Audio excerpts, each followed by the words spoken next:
All right. I think we're working here. Everything looks clear. I see some numbers popping up. What's happening, Fish and Friends? Welcome to another live. Tonight should be a fun live. Of course, we're joined by Randy, Mr. Randizzle here. Randall, how are you? Just getting home in the I'm nick of time. yeah, I'm good. I just made the good old windy what was it, 4.5, 5 hour drive to get here. Well, hey, that's dedication, my friend. That is dedication. And we're talking all jigs tonight, Randy. I knew you'd be excited for this one because we Heck got the yeah. boys from one of the jig companies who you all have probably seen. I actually heard you guys first on a live with Hellabass from the Clacken, right? The that's been Yep. how long ago you sent him some of those when that first came out? So that was, I don't know, a I year and think a half ago, something like that. yeah, close to 2 years almost, I'd say. Yep. Had a lot of good luck on that, and then actually got to watch you guys on the Burley channel. So I'm sure a lot of the folks joining tonight saw you on Burley's, but we're here tonight. Well, at least Kelly, Corey said, "F y'all, I'm getting out of here. I don't want to talk to y'all nerds." So what's up, Kelly? What's going on? What's going on in your neck of the woods? What is with the jigs that you call your version? And it doesn't stand for Kelly's jigs, right? I know No, it we doesn't. explained No. you explained that on Burley's. But yeah, give us the 30-second elevator speech of what y'all are about, what you're doing, and what's going on. So everything is made in-house from scratch. I basically order hooks and silicone, and I pour the heads, paint them, put epoxy the weed guards in, hand tie the skirts, threaded hand tie. I'm not a fan of the wire. I don't like, the taglines do tend to gather more weeds, so that's kind of why we use our thread. But it's a heavy duty nylon upholstery thread, so you don't have to worry about it failing on you. And I was Nice. actually going to pick your brain on that because that's all I've done so far is the wire stuff. Yep. So I might kind of pick your brain on that. I don't obviously go to the links that you guys do to make jigs, but just making stuff for me and Randy. And is it just you still making them? Because I think when we were talking, or when you guys were talking with Burley, it was just you grinding away, right? Yep, that's pretty much still the case at this point. So Damn, dude. How do you have any fingers left? It always reminds me of the Happy Gilmore thing where it's like my fingers My hurt. fingers. Now your back's gonna hurt. yeah, you build up the calluses after time. So, I get it. I but get it. and I bet that does happen. yep, What's that? I've been poked more times by the wire keeper than I have the actual hook. Oh, yeah. I have as well. So Super K, when did you guys? Because I think you said that you took it over from someone, right? So how long ago did you all? And I don't know, was it you and Corey? Just you and Corey then? Yep. So Corey and I bought it from the original owner, Greg Kazuski, which is where the K in Super K comes from. We bought it from him in November of 18 and have been going steady ever since. Awesome, man. That's a grinder. Let's see. We've got 120 people jumping in here. I want to make sure we get everything going here. I think my comments are finally rolling. I had to back out. I can see people talking now. We got Randy, Scott, Eliza, Nick, Fat Boy Fishing. Nick, you'll like this one too. He makes some of his own jigs. Outdoor angling, Frank, Michael. I'm not going to go back through questions, but if you all have questions, please leave them for the folks here. We're going to pick their brains on everything jig. Randy, I know you're probably going to like this one. Do you have a Yeah. preference I shouldn't say necessarily, I know I was going to ask your jig cut. Do you guys do, Kelly, like many of the finesse jigs, like the little spider type cut? Yeah, so we have what we call our lion's mane, which is like Oh, that's right. Yep. a flare collared finesse jig. Two different weights: 1/4 ounce, 3/8 football head, light wire 4/0 hook, so nice and sticky for sure. And again, all hand tied, so not like those collared ones that you get one fish on it and it falls apart on you. Yeah, and see for bank angling, sometimes I'm almost, I don't want to say glad that I have all the nice hand tied jigs because they are better. Like you said, they definitely do last long. But bank angling, sometimes I get sad when I break off 4 jigs in a row, and I hate to see a nice, well-made Right. jig be Yeah. donated to the rocks. But yeah, my folks on my my channel have seen your stuff. You guys have been nice enough to send some packages over, let me do unboxings, giveaways. I think somebody was saying, "Oh, Fisher Kid said I think I own a couple Super K Jigs, not 100% sure." Do you all do any of like? Are you guys in? I think you're in the Monster Bass box. I think I've We have seen been. We stuff haven't there. been in for a while. Okay. I think the last one we did was just a simple terminal tackle pack of Ned heads. Okay. Yep. I think I which was have those. but Somebody sent me some. Yep. Oh, I think Corey's I have back. some of those too. Corey's back. Corey, Hey, there we go. we thought you just left and said, "To hell with these guys. I'm going fishing." It's too cold and too windy for that right now. Oh, Yeah. Where are you guys at? Central Wisconsin. Yep. oh, Wisconsin. geez. I couldn't remember if it was Wisconsin or Michigan, because I remember who was it? Did you bring the hand deliver the jigs over when the Burley guys were in Wisconsin? Is that what it was? Well, I did go. They came over to do a little shoot with Wisconsin Wild Man. Wild Man. Yep. Okay. Yeah, Yep. did some ice fishing over on the Mississippi, and I scooted over, and that was when I very first met those guys. So Gotcha. Yeah. Very cool. Well, I'm going to get some questions rolling here. I'm also going to bring up your website that way, and when we're talking through anything, so I'm gonna kind of give you guys open forum. What else do you guys have to tell us about Super K Jigs? well, What's Monday fun? What's I am- new? What's interesting? Yeah, so Monday I am going to look at the new prototypes for our Klacken blades. Because we're redesigning that, and I just got an email saying, "Hey, we cut some out for you, so come take a look, and hopefully we'll be able to get those out and rolling here by May. We can get our chatterbait back out on the site." Can we divulge what's new about it? Is it anything crazy or just a different type or? Yeah, I mean it's definitely something I don't think is out there. It's a two-piece connection because Z-Man owns their patent on direct connect. A lot of companies just go to a split ring, and we've never been a fan of that connection. I think it just leaves a lot of slop. You don't get the noise that you get. Your blade's not connecting with your head when you get a split ring in there. So we think we came up with something that's going to be a little bit of the best of the both. Sweet. Yeah, absolutely. Any? I was actually that, talking. Oh, go ahead. I think there's a slight delay. We keep talking over. Sorry. Probably Randy's Walmart internet connection. I'm going to blame it on him. Oh my God! Shut up! Shut up, Debo. Shut up, Randy. Now I was talking to Rich earlier, Mr. Hellabass, and he said to ask y'all about some. Do you have some new tungsten jigs in the works? Yeah, we do. So we're carrying Hellabass's Bass Tech heads. Oh, that's why he said that was a shameless plug for him. If I'd have known that, I wouldn't have even. Oh my God, Rich! No, I'm kidding. There's no shameless plug for Rich or you guys. You're all good people, so I'm always up to show off good stuff. So I brought up your website here, and you said that's the what is it? Just going to be like the Arky style, or what type of jig will it be? It's both the Arky and the football. Oh, okay, cool. That'll be fun. Because I think the deal with the tungsten is like there's only certain places that can make it, right? It's a higher forging, or it's a different way to. Is that still the case? Yeah, correct. Yeah. So, tungsten is just over 6,000 degrees to melt and work with. Damn. Better have a big forge for that. Right.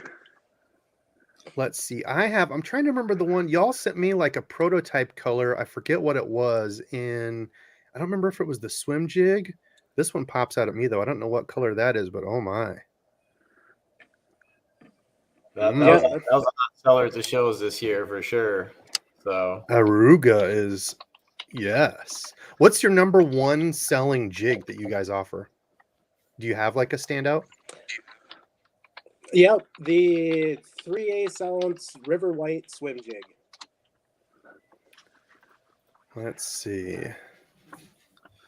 Yeah, it's funny. We have we have hundreds of colors basically with all the custom stuff Kelly's done, and it comes back to about 4 or 5 colors outsell everything else pretty consistently, and they just come back to the basics really a lot of those times. And that was which style is that? That's your number one seller? The swim jig. Oh, okay. That hot Hi, gill Stubby is Dog. a Stubby, come to join us. pretty. You want to talk What is it? about jigs with us? Hollow gill. Hollow gill, I think is the name of it. That's a pretty color for sure. I'm Yeah, just I taking a think look at the site right here. Yeah, the Clacken that I had was in like a bluegill color. You guys killed it on the one that you gave me. I love that thing because I think it that was the weedless one. Yep, the Razzle Dazzle was that one. Ooh, the pea Did I gill. skip that That's a one? pretty color too. That's always on my rod pretty much all year there. That is pretty. Yeah. That's a good Dang, one.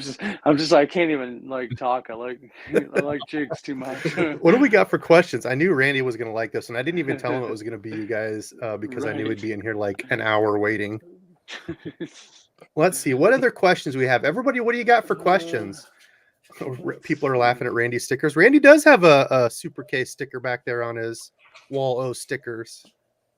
Right in the middle. Nice. What do we have? Yeah, poor Randy. He can't afford the high-speed internet. We still love him, though. Yeah, I don't know who said it, but somebody said I'm lucky enough to be able to upgrade to Walmart internet from Wish internet. Here's a good question. Do you guys dip or paint your jig heads? Like powder paint, they are I would all assume the dip. they're all powder coated. So Yeah. essentially a dip. Yeah, and then they're baked. We bake that on as well, so it's as hard as it's gonna get. So. Yep. Yeah, and there is a big difference. I was messing around. I do some, have some of my own do-it molds and stuff and mess around, and just did one and just the regular dip and like was pitching it in the garage, and it's crazy how much like once you bake it, it's complete night and day difference of how that color sticks on and how hard it is. Yep. Yeah, fishing fix, you nailed that. As soon as I saw that blue and purple, I'm like, oh yes. Anything? Did you guys do a tequila sunrise at all? I'll put an order in right now if you do. I can whip some up for you. Yeah. Oh, we didn't even get into that. I feel like we just kind of hit the ground running. I'll be honest, everyone. I wasn't really prepared. I went, of course, I've been sick like the past 2 weeks and felt like absolute crud. As you noticed, I only think I had a video out last week and then finally 2 this week. I feel amazing now, feeling much better. But I went fishing for like 2.5 hours and caught one dink and got home like a half hour before live was ready. So I'm kind of flying by the seat of my pants. I apologize. It's okay, buddy. Let's see. It's okay. I was going to ask something. So what do you got? What do you guys fish out of your jigs? What is your favorite to run? What do you normally have success with? Let me jump in real quick before you guys answer that. What kind of waters are you fishing, or what's the structure like? Are you fishing rocks, mud, wood, brush, weeds, grass? I assume it's probably similar to what we have around here, but it's always interesting to hear what you guys are fishing and then kind of understand what you're throwing at the same time. Yeah, Kelly and I fish a lot of the same waters. I mean, we have the Wisconsin River over here. So we fish a lot of that, Mississippi River type stuff. I mean, Wisconsin, central Wisconsin there. And then we have a lot of clear water, a lot of like, weedy lakes. We have a lot of diversity really is what it comes down to. I mean, we can kind of go fish. I mean, within an hour and a half, we can go fish pretty much anything we want as far as water clarity or color.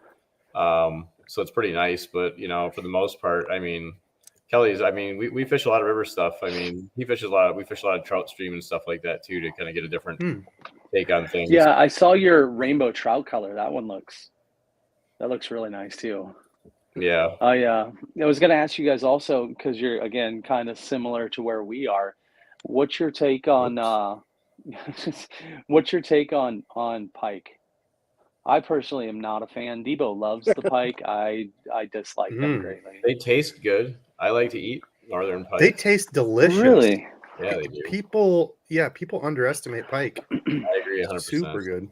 They're just really bony. Like I've watched a thing on how to flay them because I've never messed with flaying them. Dad always does that. But I watched a way where you can do it, and I think that's the reason why people turn away, because they're so bony. It's not like, just flaying a crappie or a bluegill or whatever. Yeah, once you get that Y bone figured out, you're in good shape. It's really Yep. easy. It just takes an extra step the way you don't do otherwise. But yeah, one of the best fish to eat. I mean, I like, because they're plentiful too. I mean, that's Oh yeah. a lot of those Yep. lakes, there's a ton of them. So Yeah, we usually run into a lot of them around, frog spots and stuff like that, where we have to. Well, usually I get mad at Debo because I want to leave because I'm tired of throwing frog stuff, and he doesn't want to. But I'm more or less tired of losing frogs to him, where he somehow magically never loses a frog to him. So. Oh, I do too. Here's a good question from Ocean State. Silicone skirts versus living rubber skirts. Looks like you guys kind of do a little bit of both in here as I'm scrolling through. Yeah, so we have a couple of living rubber ones, the Puncher's Chance and the Ice Out. And it's just that you see a different action in the water. The living rubber will, in colder water, if you let it hit bottom, it'll actually kind of wave around and move on its own. Whereas the silicone is just going to kind of lay there flat. Although the new formula of silicone from fishing skirts that we're using a lot of is supposedly supposed to be reacting that way as well now. They just came out with a new formula. Yep. So, and I can tell the difference in the material. I can feel it.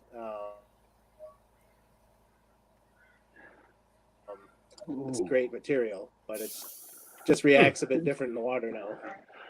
So is the living, is that more like a tube shape versus I don't know half of what Debo does, and Debo probably doesn't know half of what you guys do. But so a living, Correct. that's more like a circular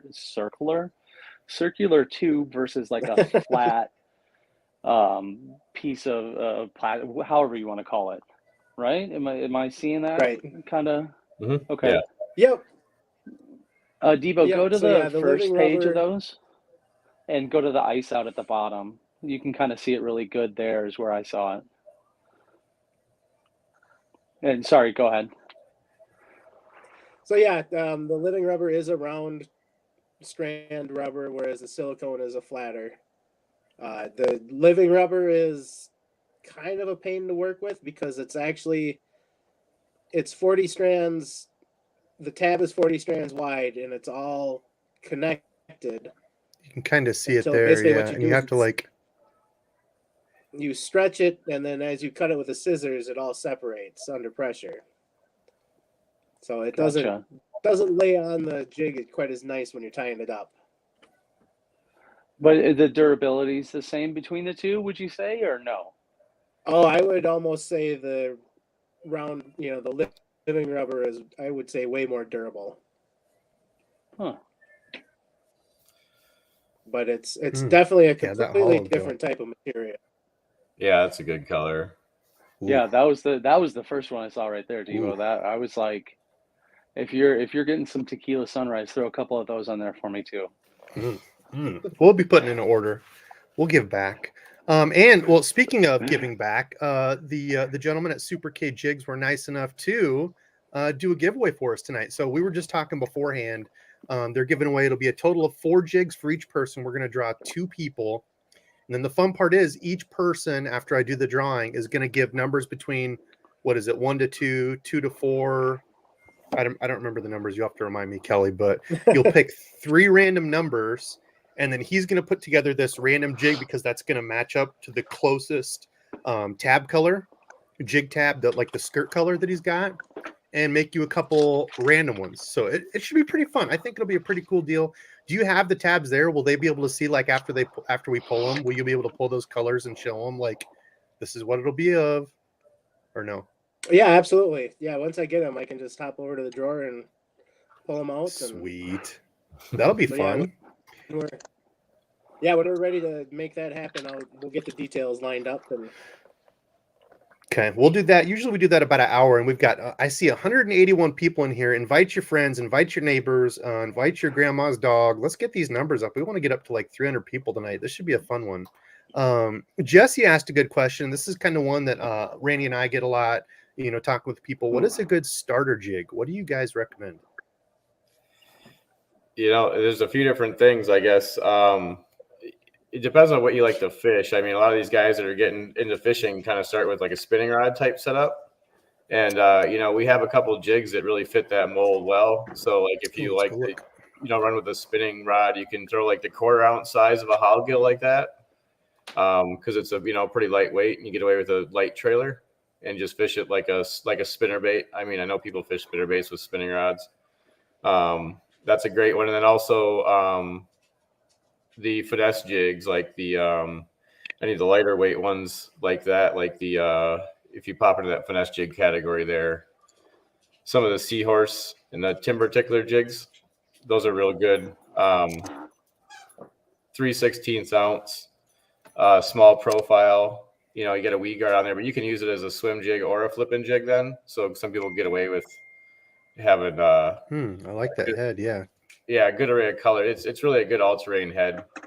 Kelly and I added that a couple years ago, and it's been a really good seller because it's good all around and, like I said, good size for anything under 4 feet, really.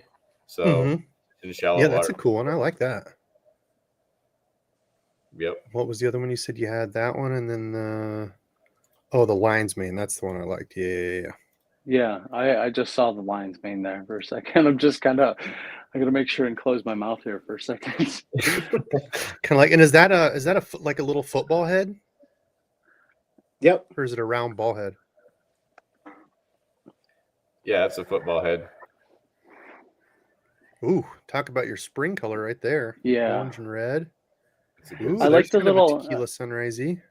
I like the hook keeper you guys have put on there. Also, I've come across a few jigs that have those on there, and they always seem good. But it seems like anytime I grab a good jig or I come across a good jig, it always seems to be the one that snags up the easiest and I break off with. Here's a good one. Go ahead. No, I was just gonna say we try to get around that. Obviously, we have a couple different keeper styles available too. So some people like really? Straight wire keeper that you saw in those jigs. Now we also have a screw lock keeper on the spar lock jig. So just in case there's a preference or you really only like one style, we have both available. And that's a really good all around jig. I mean, if you talk about a starter jig or something like that, if you just want one jig, those are great because they can be used as a dragging jig or a flipping jig, or you can even swim it if you need to.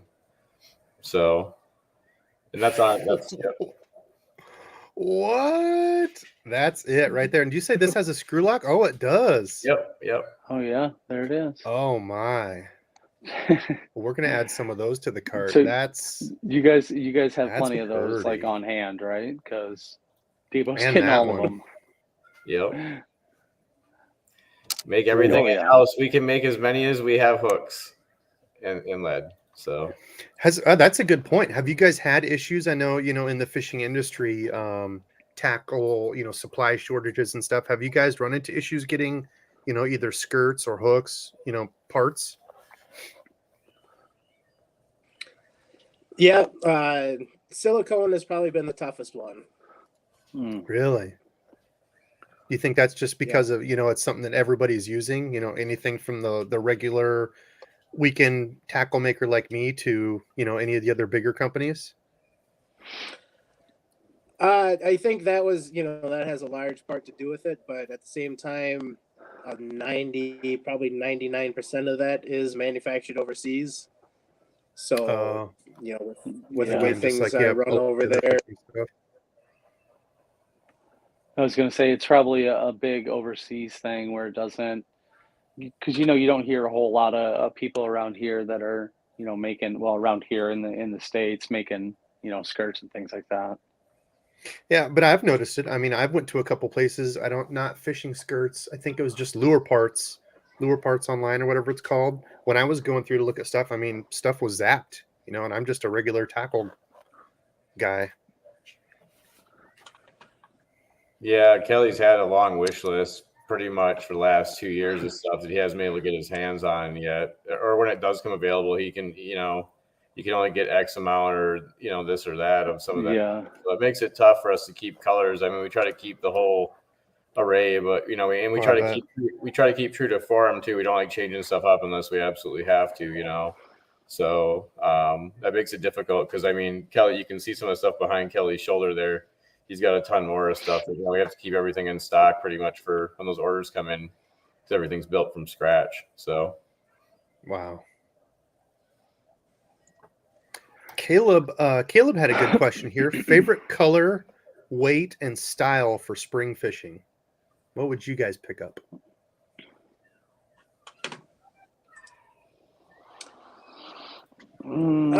Springtime. I guess it depends. I mean, I still throw.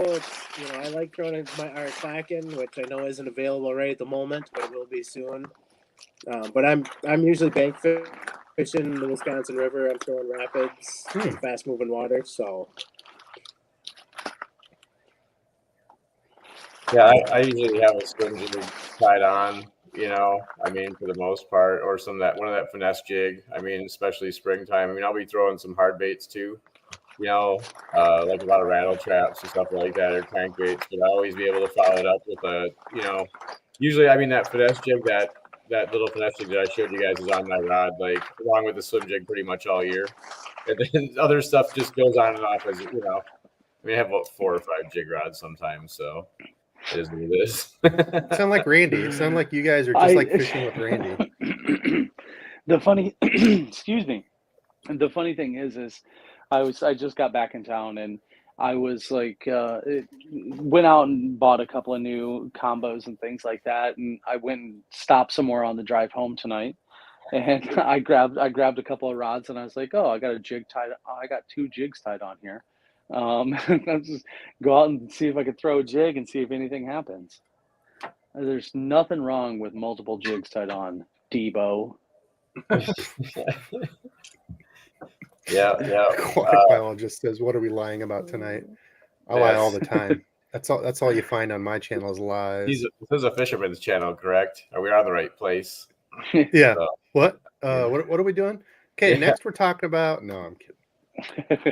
So I'm way behind on comments. 748. So I didn't even talk about. So in the description below, of course, I linked Super K Jigs, and they're running a special. So for the next week, for having them on the show tonight, they were nice enough to do a 10% off. So it's DEBO'S 10, right? Yep. Okay, so any orders you put in, hopefully nobody put in an order yet. If you did, use DEBO'S 10 for the next week. They did this for being on the live. Anybody watching, get an extra 10% off, which is very nice of you guys. Thank you very much for doing that. And like I said, at an hour here, we will pick a couple people and do a little giveaway. But I'm going to try to get back to some questions here. And if you guys see any questions, feel free to interrupt me and jump in, whatever you guys got. Yeah, and don't forget about the spinner baits we have too. Those are great spring baits that people forget about too. Just the regular. I mean, we got hand-tied spinner baits too, so you're talking about lasting a lot longer. Which one are? Oh, just under spinner baits. Okay. I guess I didn't even realize you guys made spinner baits. I don't think I. Oh my. Yeah, we make spinner baits. Yes. The turtle back with the red blade. Yeah, I don't know that. I don't think I have any of your spinner baits. The Clacken, and then of course the jigs, but I didn't know about those. That's a good looking spinner bait. I did a lot on that with a dirty mop last year, honestly too. That color is pretty good in the clear river waters. It was went through a couple of them last year. Unfortunately, toothy critters, as some people have mentioned. Yeah, see, I love the toothy critters. Randy hates touching them. I have to take him off his hook for him. He won't even touch them. He hates them so much. Just how your dad skins them for you or cleans them for you, huh, Debo? I don't know how. I've never learned how to do a pike. Speaking of Hellabass, he's in here. What's up, Hellabass? Rich. Fishing with Gramps is in here. Man, we got all kinds of people. Dizzle, Randy, Randall Pink Floyd giving Dizzle crap. We love like it. always. We love it. Jeremy talking about me liking purple. I do. Loves it. I was going to ask, Did I don't know as if it was, I think somebody sent me through Debo a package from you guys. There was, God, I'm trying to think of the color. I don't even know why I started talking just now. I'm just like enamored by jigs right now. I can't even really think straight. Um, oh, I was gonna ask, do you guys do any? I know you do spinner baits, and they look amazing. The shad looks amazing. Debo, if you're ordering, throw a couple of those on there for me if you could. Which one? Do I'm you- sorry, I was rolling through comments. the shad, Deshad? yeah, spinnerbait. There's Ooh. something about that color. I feel very comfortable with that color scheme. Yeah. Even though there's nothing really a whole lot like that around here, I feel like it just works. But underspins, you guys do any like type of underspins or anything like that? I've messed around with them a little bit, and I have the mold, I have the parts, the pieces. They, it's just one more extra thing that goes into my lineup, Sure. and they're easy to pour, they're easy to do. The painting gets a little tricky because the wire form for the actual underspin is a lighter metal. It gets really hot. It tends to burn and gum up with paint. Gotcha. So it's a real finicky process. Yeah, that's one of my go-to. I honestly, it's started to become a go-to year-round for me as an underspin. A lot of people go spring and fall with it. I'm just like, honestly, anytime I'll probably have one tied on. Here's an interesting one. Dustin's another Iowa guy. He said, I have my own swim jig trailer theories. I'd like to hear theirs. I started playing with the Hellabass swim jig trailer method. So what do you normally run in your swim jigs? Both Corey and I are Menace Grub. The Menace. Okay. Yep. We both like the diversity of it. You can run it horizontal, run it vertical. It allows you to run different depths in the water column. So it's all around, you don't have to worry about putting it on backwards, upside down, or, anything crazy. You just slip it on and go. Yeah.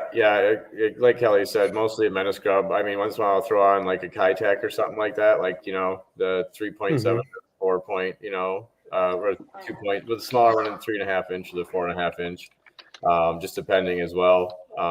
But yeah, mostly just a Menace Grub, like Kelly said, because of the versatility. Like you can rig it straight up and down, so you can kind of, make it look more like a tail. So if you're throwing a different color on there, it can mimic what you're throwing. Just to give it that last little flash. Or you can kind of rig it flat if you're going to throw it around a lot of cover and, help you bounce over stuff a little bit easier and not get hung up. I mean, excuse me. The swim jigs we put together, they're made a special way with a smaller weed guard right off the bat, so you don't have to like take it out of the package and trim it down. So you will honestly get a couple more hangups on wood if you're chucking around there if you're not, careful. But that's like probably the only thing that really I've noticed differently. But I mean, you're going to catch more fish on them too, so I really have to kind of trade the good for the bad in some of those situations. But that's why I throw, like, if I'm throwing a lot of stuff around the river, I'll throw the swim jig color, but then I'll throw it in our Kaplunk fish, flipping jig, because it's got the same hook basically, but it's just a heavier weed guard on it. So the Kaplunk, I like the name. Oh yeah, okay. Just your old standard poison tailhead, But with the thicker weed guard. Yep. Oh yeah, the what is it? The BYA? Yep. That was the first one I looked at. I like that color too. Tebow, put it on the list, buddy. I like that Magic Craw. Magic Craw is really good, yeah. Ooh, River Gill. Dark Gill, I like that. Whoops, I forget that it does that when I go over it. I like that color a lot. I like the flash in it. Yeah, that's one of my favorites for fishing the river. I mean, that jig will actually open up, and that silver's on the inside, so it'll turn silver when that thing opens up. And a lot of times, if they're not hitting it, you can kind of pause it, and they'll hit it on the fall or when the pause. I got a lot of strikes that way last couple of years when they were finicky. So somebody asked the question before, and it's crazy the number of colors you can get, or like the different looks you can get by matching colors to holographics to patterns. Like there's so many different, I think somebody asked how many different, I don't know if you guys would call it SKUs, or how many different tabs or colors like styles do you make? Do you know like how many different ones you've got? So in the swim jig, I think we've got 42 patterns in there. 18 in the football, Wow. 18 in the flippin' or in the kaplunk. I think 8 in the Sparlock and the Seahorse. 5 apiece in all of the finesse ones. There's close to a dozen in the spinner baits. Another 18 to 20 in the skipping jigs. So. And you have those all memorized, right? Some days I bet you probably feel like you do. Pretty much. It's pretty Do you scary. really? It's pretty scary when I go over there, yeah, because I mean he knows things by numbers pretty much too, So he'll pull out. I mean, a jig to him is three or four different, 5 different numbers sometimes, Uh-huh. and he just pulls out the tray and has it laid out. So I have these trays, Hold and on. you can kind of see Oh, okay. in there. Oh. So that's 3 different patterns. So I just And grabbed. so you have it set up so it's like tab number like 234, 186, and 415 or whatever. You grab those 3, and that's what makes a river bluegill or whatever. Yep. Wow. That's funny. You do it enough, and I suppose, yeah, it just kind of becomes second nature. We got a couple good questions here. Aquatic Shan gave some good advice here. Match your jig color to your watercolor, substrate color. And I think he was maybe answering this. Oops, no, there was a different color one. I don't know where it went. Darn it. But B-Dog, this was a good question. Any tips or tricks to fishing finesse jigs compared to like a half-ounce football head type jig and gear needed? I know that's kind of a wide open question, but when do you guys go to, as fishing rivers, like a finesse jig versus when would you grab like a half-ounce football jig, drag it around? For me, I mean, if you're river fishing, that's basically current dependent. So faster current, heavier jig, get it down there, keep it down there. Lakes, that's different. It might be your depth if you're fishing 20 feet of water, or if you're fishing, 5 feet of water around the docks. And typically I feel your finesse stuff is just that smaller, slower, finicky bite presentation. I feel like they work good around here too, because obviously Randy is he's got me on the finesse jig train, and I think it's nice for a bank angler because you've got boats coming by, you've got all these people out, and just kind of as a even if you're kind of newer to jig fishing, he's not new by any chance. He's way better than me at fishing jigs, but you get smaller fish, bigger fish, you get all kinds of fish on a finesse jig. It's just kind of a fun way to fish them. Yeah, and I think too for that setup type thing. I mean, when I'm fishing a football jig, usually I'll be like a 7'3", like a medium heavy or heavy action, versus like with a finesse jig, I'll probably be at more like a 7'1" medium heavy. Just because that jig is lighter, even with that trailer, it's going to make it a little bit easier to throw, but you're not throwing that finesse jig super far usually if you're pitching to the bank. Right. You have to chuck it. I mean, I'll use pretty like 15-pound test usually, but I mean, I'll use like just not a super heavy rod with those finesse jigs. You don't have to because the hook's a little bit thinner wire. You can kind of pin them a little bit easier. Yeah, mass, big baits, and I've seen a couple other people asking this up before, but for anybody just joining in, we just crossed 200 people. Thank you all. We appreciate it. We love talking fishing. But ask anything other than lead. Lead's illegal in Massachusetts, and I forget about that. Yes, that just started. I think last year I had a few guys reach out to me.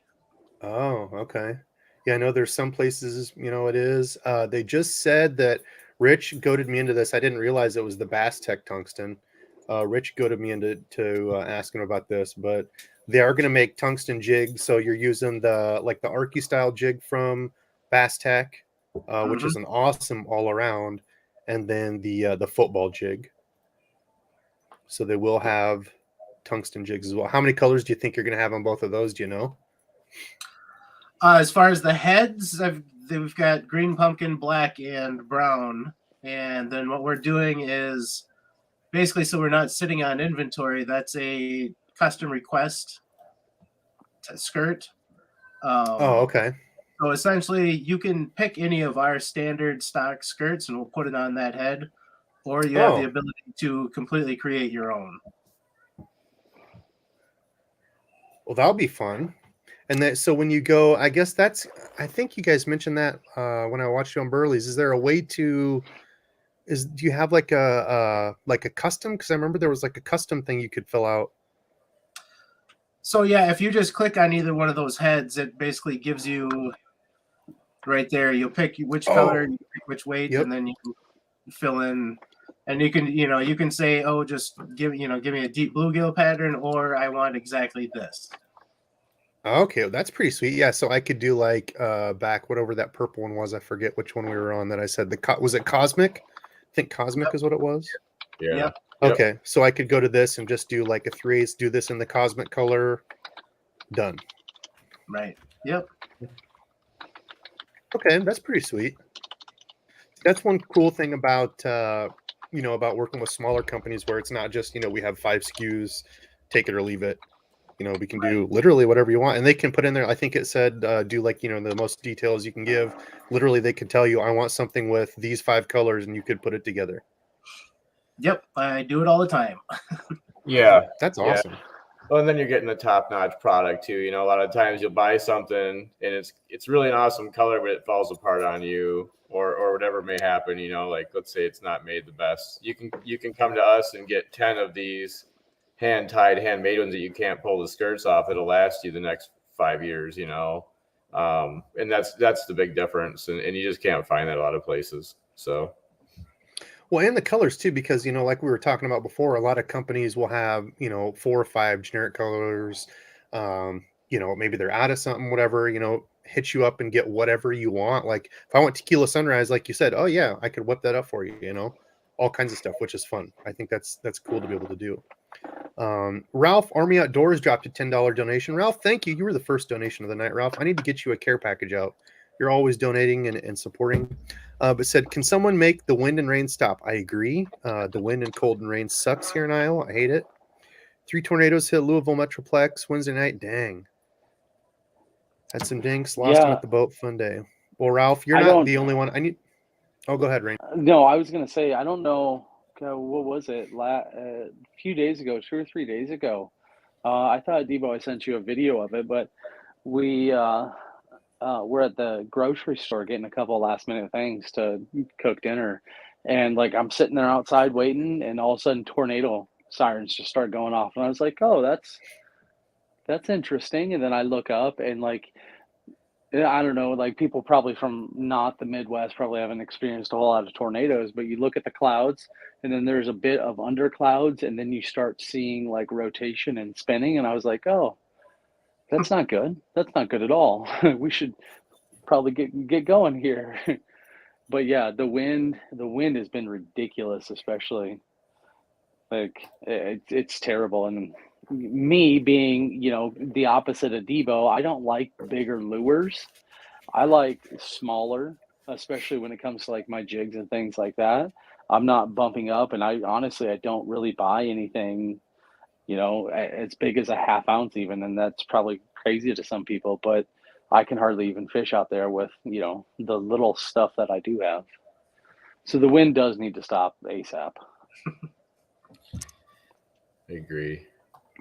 Rob with the $10 donation as well. Rob, thank you, brother. He said, do you typically run a leader with a jig or run straight braid? I like straight braid usually because I'm terrible at tying leader knots, although I'm getting better at the Alberto. The Alberto is money. That's my go-to. Yep. For me personally, if I'm running a jig, I go straight fluorocarbon most of the time. Otherwise, unless it's a spinning, like if I'm running a 3/16 ounce finesse jig on my spinning, I always go braid to a leader. About you guys?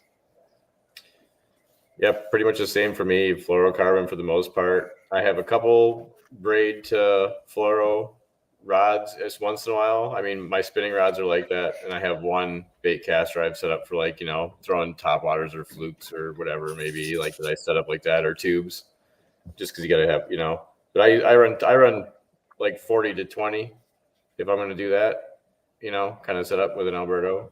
Or with my spinning rods, like 15 or 10 to usually 10. I mean, with fluoro now you get away. I fish rivers a lot, so I go heavier if I can with the spinning rods. You just don't. So I was gonna Mhm. ask, since you guys fish rivers a lot, my buddy old Johnny, he would always run straight braid when he was pitching and flipping jigs on the Mississippi up. Oh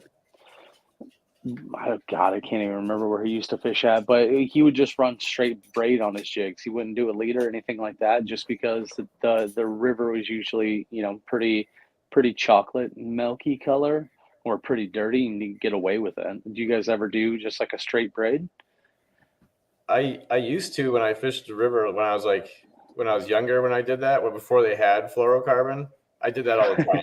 You know, I really did. And Yeah, then we kind of found that happy median where I could just sure, run from crystal clear water to dirty milk water and not worry about it. I right. just mostly fluoro.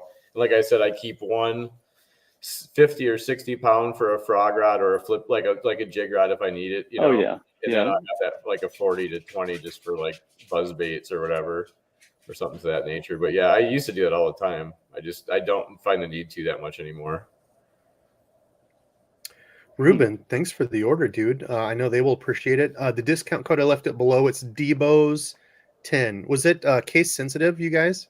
Nope. Okay, so just DEBOS 10. DEBO'S 10. Did you put that in the chat, Debo? No, I can. DEBO'S 10. It's down below in the Westfall got him. I'm Description. behind here. And they said it's in the description, so never mind. I just went over that. Needed to read more. Let's see. Ruben Kelly's- said thanks, but Kelly's it's not still a working. big game. Kelly, you still run big game, don't you? Mono for the most part. Oh yeah, all the time. I'm simple.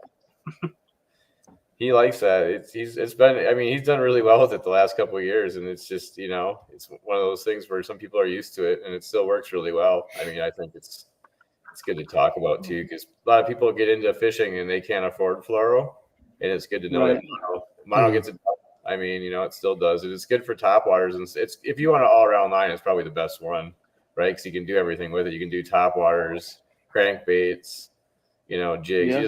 You just heavy it up if you need to, lessen the stretch. So. Yep. Like I remember I started out with straight mono, like a low vis, probably like 15 pound, and that was what I used basically for everything. And then I kind of branched out after that, after people kind of gave me some crap here and there for using the same thing, same fishing line for everything. And but yeah, mono, there's nothing wrong with mono, and I've actually kind of started branching back into mono. Debo, what's that one ice blue? Is it Trilene Trilene? XL. Trilene XL in the red box. XL. That's been my go-to mono forever. I mean, it's like you guys said, it works. It's Corey was saying you can use it literally on everything. Top water, you can go. And another thing too, Corey, instead of going heavier, you can just use a heavier rod, right? So whereas, before, if you're using kind of a softer rod, you might go with fluoro because of the stretch. Yep, there it is right there.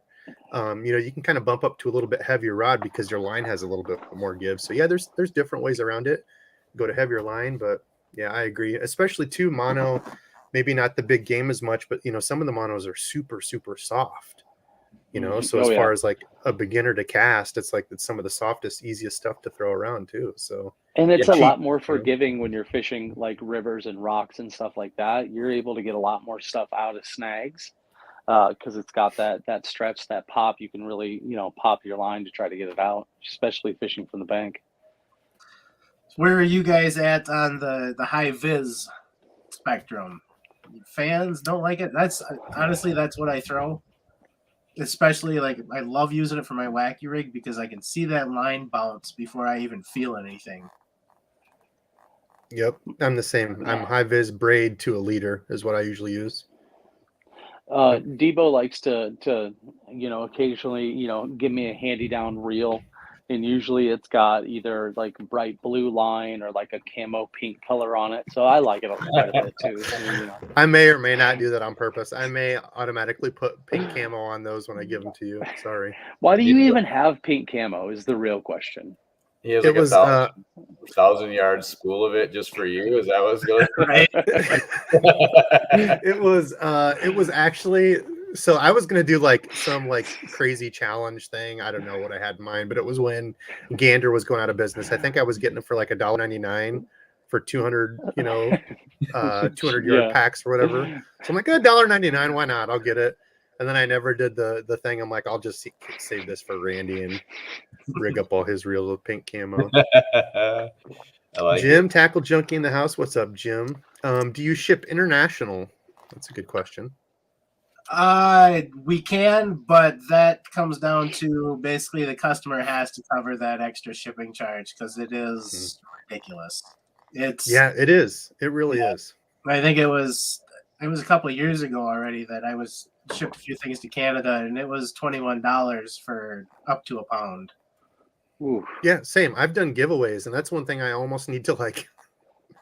We'll pick somebody as long as you're not in Canada or somewhere else. I'll pick you, because yeah, it's crazy to ship stuff there. Like it's, and I've done So it. Debo, I've kept my word, but just like any type of giveaway tonight, you need to make sure, and before the giveaway happens, say must be present to win type of thing. oh yeah, when we pick the giveaway, about 10 minutes here. So get your questions rolling in. Fun here. You can pick the brains of a couple jig makers. If you have questions for a couple guys owning a small business, anything like that, that's something I'd like to pick your brains on later too. But anything you guys have, super fun chance to ask them. Mike dropped a donation here. Said, can't listen live, but curious. Any truth to the idea that a bass will attack a craw more if they only have one pincher? Should we take one arm off? I have heard that. I've heard that too. That I think that was when I was on Rudd's. I think it was Bass HQ was talking about that they were doing tests with craws, and craws that had no pinchers, the bass was more apt to attack it and eat it. And they kind of thought that was some of the success to the TRD, like the Ned rig. It looks like a craw, without any pinchers. Have you guys messed with that at all? Whoops, sorry. Not on purpose, but when I've had the craw bit off, I still sit there and throw it, and usually catch as many. I still catch fish on it. I've watched that. I watched those videos too, and I think it's probably true. I mean, you look at if they're really watching that bait and they see it's only got one pincher. I mean, it's just natural selection, right? It's going to be easier for them to get that thing. They're going to get. If they got no pinchers, probably even easier. So I think it's just it makes it looks different. I mean, I think sometimes you don't need to exactly match the hatch to match the hatch. You need to be close, but maybe that little difference is what triggers the bite sometimes. So that can be part of that play too. Maybe it's not the pincher thing. Maybe it's just, hey, this looks a little different, and he takes a better look. So that's why those stick baits with one end that's a different color works too sometimes. My dog's going crazy. I don't know if you saw a rabbit or what. Sorry if y'all can hear that. Usually he's not ever a barker, but he hates rabbits. So he loves them. Shan he just wants to mouth hug them. Yeah, he just wants to play with them and throw them around. Yeah. He said, I got Trickfish Armor Tough Mon. I've never heard of that. And 25-pound red camo color from Bullshad Shop today. I did see that you said that you were there earlier, Shan. That'd been pretty cool. The dudes from Tactical Bassin were there, right? That'd be pretty fun to meet, pick their brains on some stuff. Matt and Tim. Yeah, Critical Gravy. What's that? Go ahead. They have some really good videos. Those guys. I love the underwater stuff they do. Yeah. With the strike footage and everything. Yeah, that's crazy that they are not only patient enough, but like in the spots to get that. Like that's hard to do. That takes a lot of work. Critical Gravy asked, I'm gonna go have to get my dog after this. I said, what's the story? What's the name? We did talk about that earlier. Sorry, man. He said, but where are y'all from and how did you get started in the jig game? Sorry if I missed it. I will. I'm going to let you guys go over that again while I get my dog before he busts out the window. And yeah, go for it. We got this, Debo.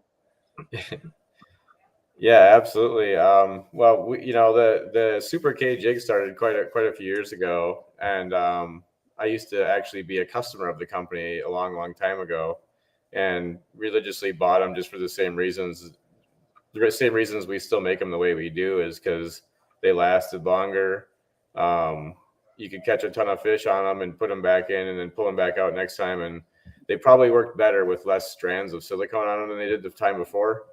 So, and just being able to have when the gentleman was retiring and wanted to get out of it, it was just an opportunity to do something that Kelly and I wanted to do for a long time. And that was to make fishing tackle for people and do it one of the ways we wanted to do it. So it was a really good opportunity for us. And Super K was just because they're right, but one of the top level jigs. So you talk about the top level jig, and the original owner's name was Kazuski, so he just had the name on there, just tagged it on. So was he somebody from your guys' area, or was? Yeah. I fished on his circuits for years. I mean, he still runs some bass circuits in the central Wisconsin area. That's cool. Yeah, so a lot of the guys, like you look at Bob Downey on the Elite Series, Pat Schlapper, Jay Shakurit, all have fished on these series in the central Wisconsin area at one time or the other.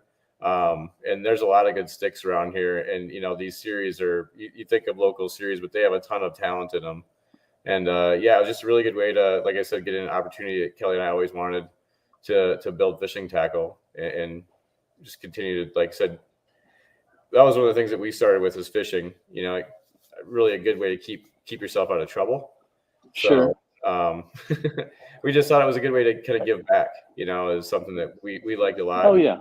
That's the way we got started. So I know most everybody in the chat knows that Debo and I have known each other for years and years and years.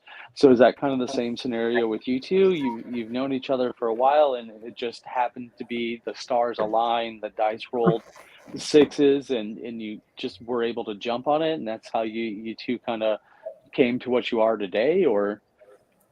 Yeah, I mean, we've been friends for years. I mean, Kelly, I don't know how long. I mean, since high school. Since high school. Oh, nice. Yeah. Nice. So very long time. He moved away. I mean, lived in Maine for a long time, and I was living in a different city, and moved back, and he moved back, and it kind of just like worked out at the right timing to be able to do this. And he's taken awesome. he's taken on the brunt of the responsibilities of building all the jigs for everybody. So he does all that stuff from scratch, and we have a lot of stuff that's still to come. And we just wanted to do this more naturally. And grow the company slower. So it's worked out really well. Kelly's done a fantastic job aligning things and getting things where they are. And we have some really good partnerships and, working with guys like yourself that like a good quality product and like to help out businesses, so yeah, I mean, I'm always one to, there's nothing more than, going to like a new town or a new area and, pulling up your phone and, checking local bait shops and just going and checking them out and, coming across those different lures and things like that.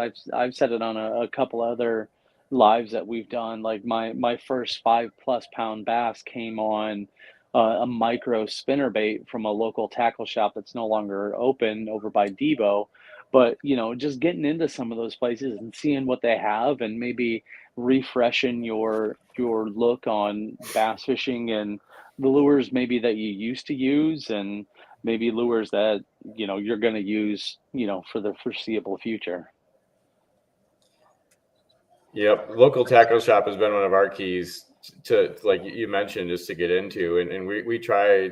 Kelly's got a great list on the website of all the local tackle shops that we're in, because we do have our website available. We want you, like you said, if you're in the town, to go to local tackle shops and buy stuff from those guys. And they usually have a really good selection of our products, and it's priced well. And then they have everything else right there too. You can get all at once if you need to get your plastics or whatever, licenses. Everything's right there for you, and it helps generate that business. We need to keep those small bait shops running, because that's where you go in and you can chat and talk and learn information. I mean, it's been missed a couple of years. I think people want to get back to it. Right. And, honestly, it's been, I was out of town for, almost 3 weeks. And if it wasn't for one of the, the old timers in the local tackle shop that I ran across randomly that said, "Oh, go check out this lake," I would be in the same boat as Debo is, skunked for the season. It's like, he's like, "Oh, go over there." I'm not skunked. I caught 5 fish the other day. Oh yeah, 5 You fish. jerk. Yeah, totally cool. Yeah, that happened. But although you know this what I is mean. the slowest start to, I was looking back. By this time last year, I already had 2 that were just under 5 pounds. Randy and I had a day where we each caught almost 50 fish. And as of right now, I've caught 5 fish in one trip and then 1 dink today. 6 fish. Horrible. It's been a really drawn out, long winter, you know, Mhm. I think the majority of the lakes in northern Wisconsin are still going to be froze over for the opener. Wow. Yeah, because I Really? forget. Yeah, you guys have like seasons or whatever, right? You can't fish until a certain point. It's a Bass. little bit more lenient now, but it's more on the Like, bag limits. So most waters you can fish bass all year long. It's just a matter of when you can keep them. oh, okay, gotcha. And I forget. Do you guys have anything on like bed fishing? You guys have where you can't? Is that Canada? They can't bed fish or I I Nothing, think don't. it's Canada. nothing on bed fishing in Wisconsin. I mean, most of the guys are doing it are catch and release, obviously, but yeah, there's Yeah, no special regs on it. I think they're speaking of, this is a perfect tie-in. Mr. Khan, thank you, brother, for jumping in and watching, a long-time watcher, and Canada. So this is the thing. I never discriminate against my Canadian brethren up north. However, I cuss you when I go to ship it. So I don't screen for non-Canadian winners. But he said, been a while since I caught you guys live. Keep up the content, brother. Thanks for the donation. If you're still in, do you guys have something against spawn where you can't spawn fish, you can't bed fish, or is it after that? Or anybody else, any of the Canadian viewers, let me know. Maybe that's Canada. I swear there was something on that, but here Somebody was just another said you good one. can't bed fish in Pennsylvania. Oh, okay. Interesting. White whale fishing. This is a good one for you guys. Do you think jigs for smallmouth should have a smaller overall profile than jigs for the largemouth? 100%. I mentally, I like to run a little bit smaller hook when I'm fishing smallmouth, but at the same time, I have caught just as many smallmouth on a 5/0 hook as I have largemouth. For me, I think the biggest thing is I'm going to cut the skirt down. For some odd reason, I feel like if I have a big, flowy, kind of billowy skirt, I'm not gonna get those bites. I'm not gonna catch those fish. But if I trim it down, maybe not a half, maybe like take a quarter of the skirt off, I feel like I get more bites. Yeah, I agree with that. Yeah, we always pre-trim most of our skirts before they even get put in the package, so you're not going to get that. Mhm. You know, you'll get a little randomized skirt, but it'll be cut down pretty well. So, but yeah, I agree. I usually trim my finesse jigs with this. I use a small crawfish trailer, and I trim that thing almost to the hook. You know, so it just makes it better in the current. He's digging out jigs. Yeah, I'm gonna. Bootleg bass fishing. I was cracking up here. Sorry. He said, "What's up, Dizzle? Did you finally escape your captors?" We were joking last time. It looked like Dizzle was in prison, or people were talking about it. Looked like somebody maybe kidnapped him or something. And I had Yeah, to turn he my got hat away. around the right way, and Yeah. Ocean State Angling. Let's answer this one, then we'll do our giveaway. I'll pick a couple winners. The gentlemen here at Super K Jigs were nice enough to do a giveaway, 3 jigs each for each person. Plus, Kelly's gonna pick the skirts. We're gonna do kind of a fun number draw here. Whoops! And he's gonna grab the skirts here randomly, and you're gonna kind of get a random put together color. So I think that's pretty cool. But this or that for you guys. So 10 different colored jigs with only one color trailer, or one color jig with 10 different colored trailers. Which would you do? Well, as a jig maker, I'd have to say you should definitely go with 10 different colored jigs. I like that. I admire that. Yeah, I was gonna say, do you want the truth? What is it in my box, or do you want what, like, in theory, would happen? You know, because I'll tell you both. I mean, I have 50 different jig colors, and I have like 10 different trailer colors. You know, but I mean, I think honestly, you can do the most with your. That's what we give you. You know, I mean, I think depends on what you want to buy. You can buy a few jigs that you have five jigs with different colors, right? You can have a white, a silver, a bluegill, a black, and a green. And you literally cover everything that you need to cover. And then your trailer, if you only have one trailer, you could be in good shape then, you know. So I mean, I think that it works either way, but it really just depends on your longevity. If you want to buy 10 different trailers, you're going to go through those a lot faster, you know, than having just 5 different jigs, and you're going to have to carry a lot more stuff then too. Yep. So it's about if you're really being mobile. I mean, you're talking about moving around. I would do the jigs. So I'm Yeah, gonna I go other on this because like I'm weird when it comes to fishing. I don't go by what the book says ever really. I'm just gonna do whatever feels right. So I could have one jig with one different or two different trailers and I feel like I could get different results on it and I'm never gonna like set it down just because I don't have another jig or color or different jig trailer. I don't know.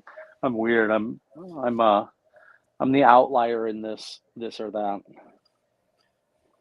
well, Yeah, it's tough because I go like, you've got your go-tos of like, a green pumpkin, brown, black, whatever your go-to kind of colors are. But like every once in a while, I feel like I get that kind of weirdo color that just does crazy. And it's like if I was just throwing a green pumpkin jig or swim bait or swim jig, whatever, I don't think I'd be catching them. So I I don't know. I don't even know how to answer that. Yes. Yes to all the above. Yes.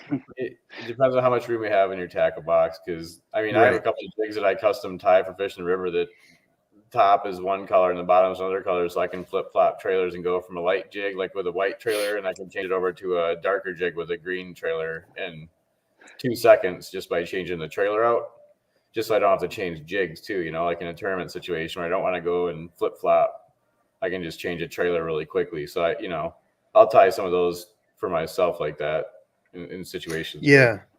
And I've kind of heard the same for, and here's a good one. We'll answer this one quick too for you guys before we do our giveaway. But I've kind of heard the same thing of I would rather, I don't forget who it was. It actually might have been Gerald Swindle, or I don't think so. I don't think it was him, but somebody said I'd rather carry one jig that has 4 colors in it than 4 jigs of one different color each.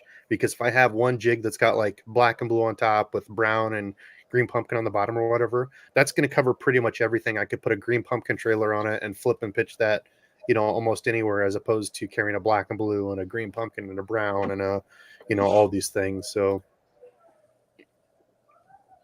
Yeah, Adrian, I'm gonna change my answer what do real you got, quick and Randall? just say trailer. Trailer's probably more important because I feel like I have more luck just, you know, if I'm not getting bid on the trailer that I probably should, grabbing a random trailer with whatever color jig that seems to be at least somewhat attracting them is usually, something good. Sorry, I'm just putting a couple examples of a trimmed up versus a non-trimmed whenever you get a second there, Debo.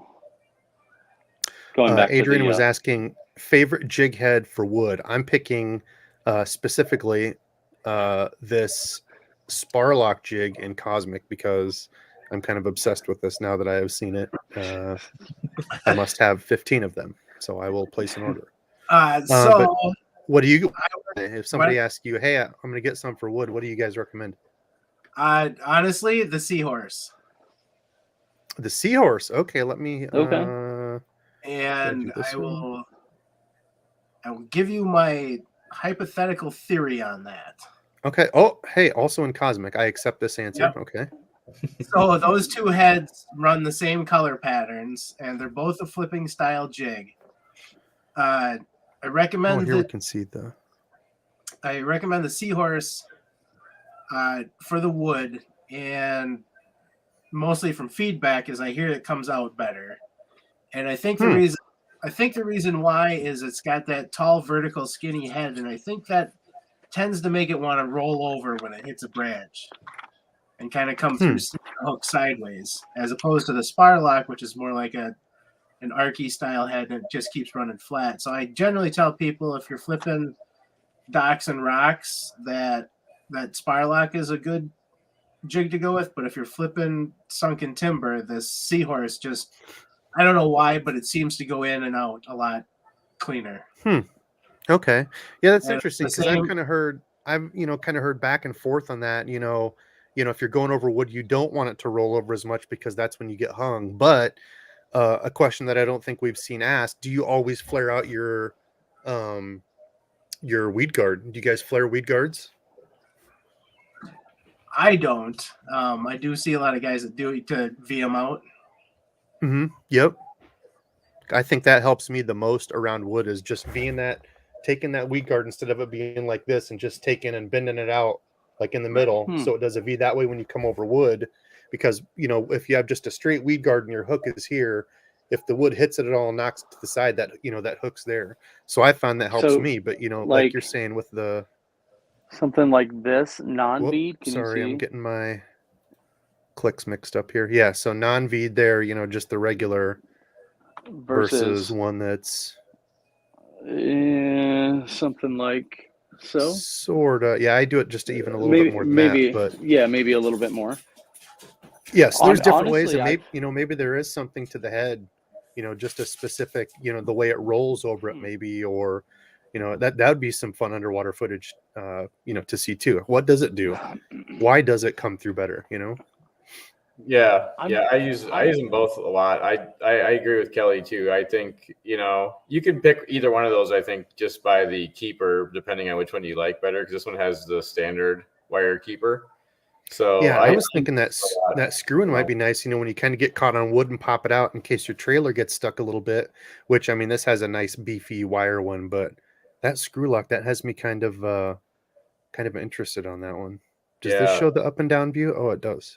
One of the reasons I like okay. I like the Seahorse jig too is because it's the same head as the Timber Tickler. It's just that's the smaller size, so you can kind of keep your jig head the same as you go up in weight. If you know, I do throw I very rarely throw a half ounce unless I'm flipping like, you know, more than 10 feet, but usually, you know, maybe 3/8, maybe a quarter, but that 3/16. So those use the same head for everything, and, you know, like I said, it's pretty versatile too. It can be used as a swim jig if you need, or hey Debo, click on that blood melon real quick.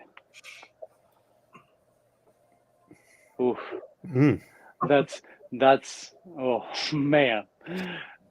I've been waiting to actually find a reason to bring up that blood melon color. I've seen it, and it's been like up on my computer screen for quite a while. I like that color a lot. It is a nice looking color for sure. I do move a lot of those. Oh, I bet. We'll get together and put an order in after, Randall. I've seen a few that I also want to purchase. Why is there a fly in here? Oh, what's this one? The bird? Is it a tip? Bird? That's probably one of my favorite ones. You just like flipping the bird. Yeah, it's all about flipping the bird. Oh yeah.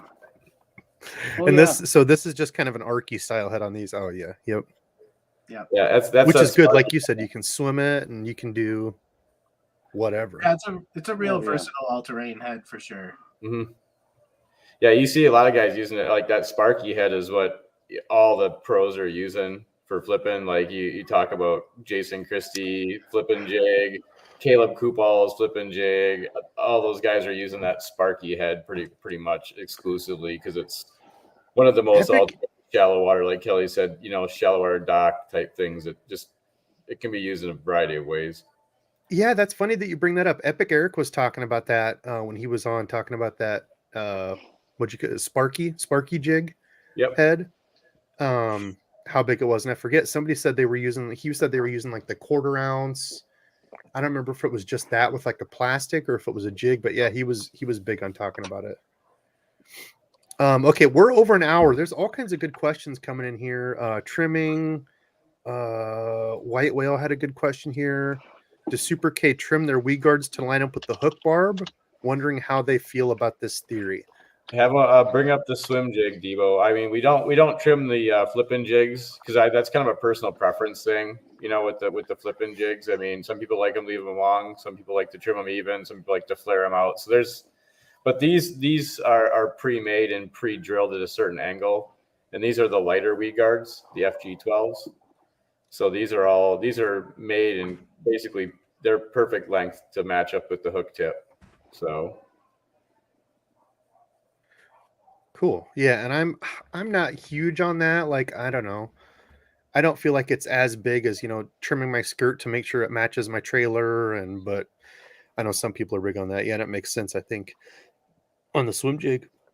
Because on the other jig skirts, I kind of like to flare them out, and it seems like if you cut them too short, like you said, it's kind of a preference. I would rather have them be a little bit longer and do it myself than have somebody, you know, tell me where they think it's good and be like, I wish it was, you know. Okay, so I brought up the giveaway tool here. So everybody enter in now. If you'd like to be entered into the giveaway, we're going to pick 2 winners. And I will bring the giveaway tool up here. Where's my share? And it's going to be hashtag Super K. Oh, So if you would like to be entered, hashtag Super K. We're going to pick 2 separate winners. So they'll give you each person 3 jigs plus a custom one. And it's going to be kind of fun because you're going to pick your custom numbers. And this is a perfect way because you have to be present to win. And after I call your name, you can give the 3 numbers. So Kelly, what were the... Whoop, yeah, echoed there a bit. What were the 3 numbers that we were, or the 3 deals that we were picking between? Okay, so one number 0 to 200, one number between 201 and 400, and one number between 401 and 618. So that's 618.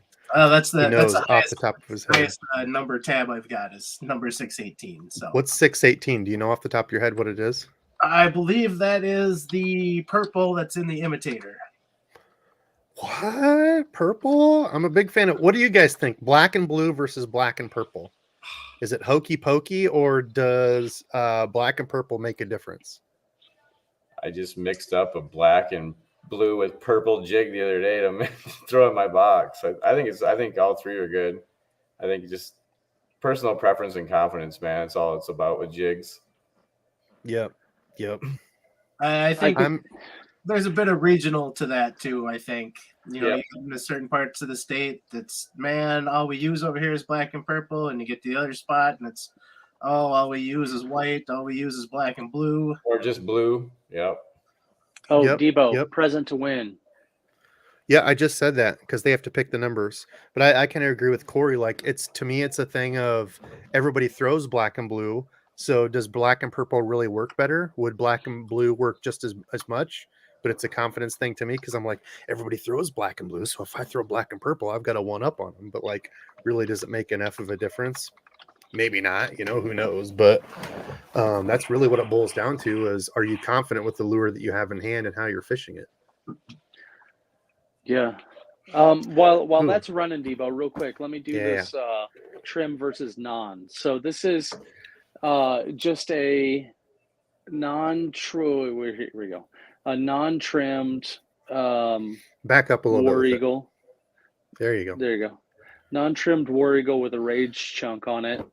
So this would be like, I'm going to throw this like all the time. That's just probably what I'm going to do.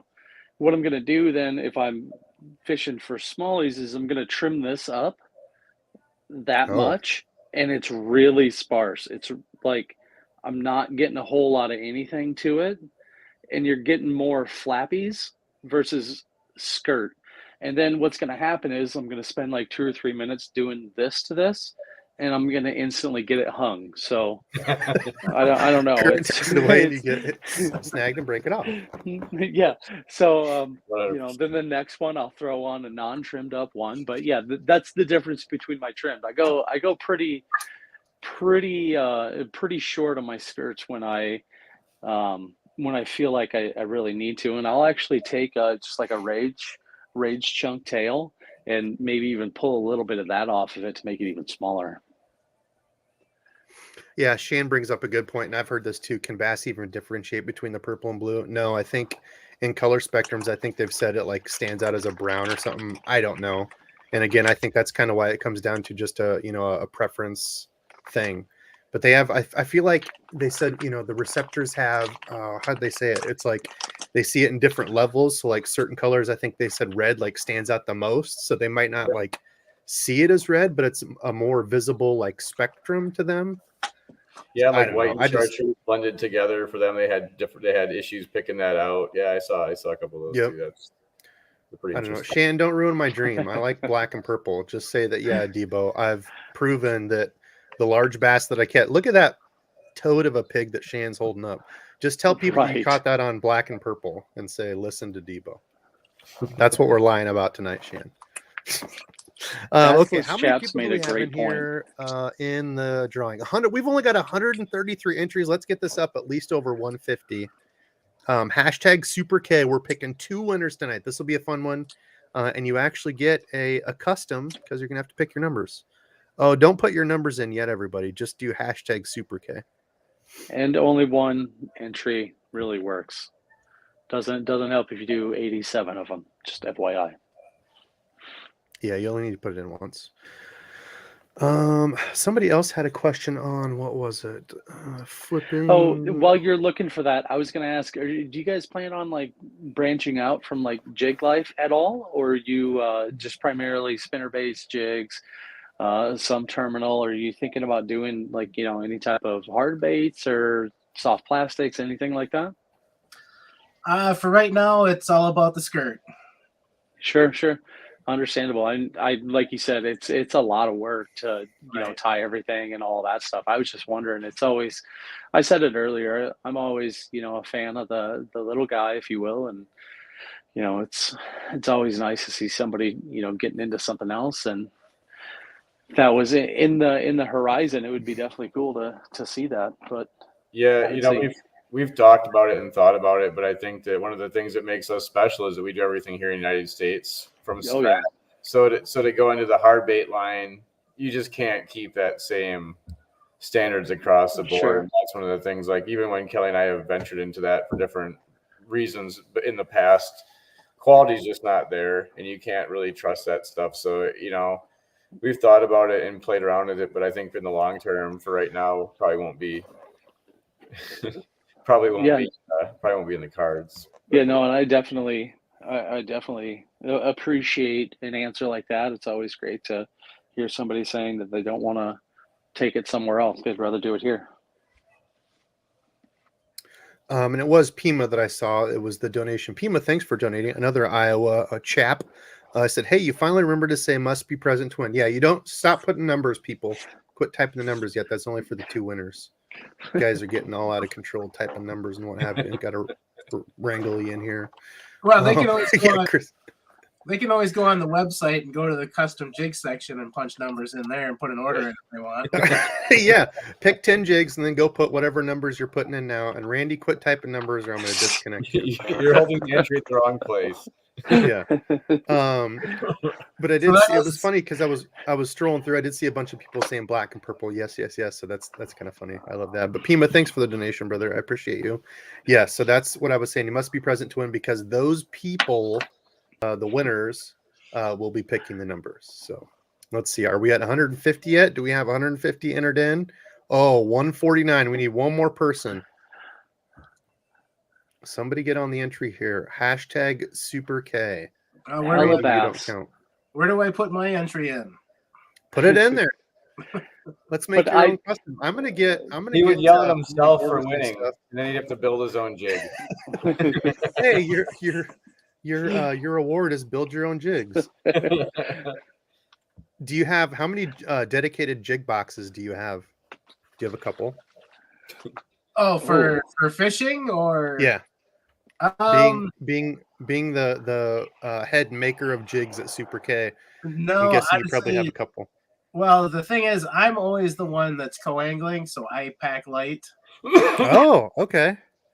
So I always have 2 boxes that mostly one of them is entirely jigs. And then the other one usually has a random selection of plastics and a few other things to throw. I don't carry all of them, but I have 4. Yep. I have 3. Four jig boxes. Yeah. That's crazy. Yeah, I don't know. I don't know if it's like the YouTube life or if it's just like being a parent or I'm just a piece of crap that can't get my stuff organized. But I'm like the most unorganized person. I feel like I'm always going from this to that. So like, I don't even know how many jig boxes I have. So like the jigs are strung all about over here. So I was okay. area. I do have to say I do have 4 boxes that are just jigs, but I don't know how many other boxes that I have that have jigs in them. Because it's always like, oh, I'm gonna go out and I'm just gonna take one box. I'll throw some jigs in here, and I'll throw some this in there and this in there, and then I end up with all those extra boxes, with extra jigs on them. I'm never going to complain about it. Yeah, Dustin, just send me your box with all the black and purple. I'll take those. Or when we go meet to fish, I'll just take that box. Yeah. All I have right. a to-go bag when I go on my partner's boat, and I have a little like one of the Shimano box, and I have a box full of just the jigs in there, and I have my own stuff in my box, like swim jigs and flipping jigs in one, and then football jigs, and then finesse jigs in the last one. That's pretty much what I mean. Yeah. I give stuff back to Kelly because he'll give me all the prototypes to go. We'll go test them out, and they'll end up in my boat, and then I'll give them back, or we'll give those away.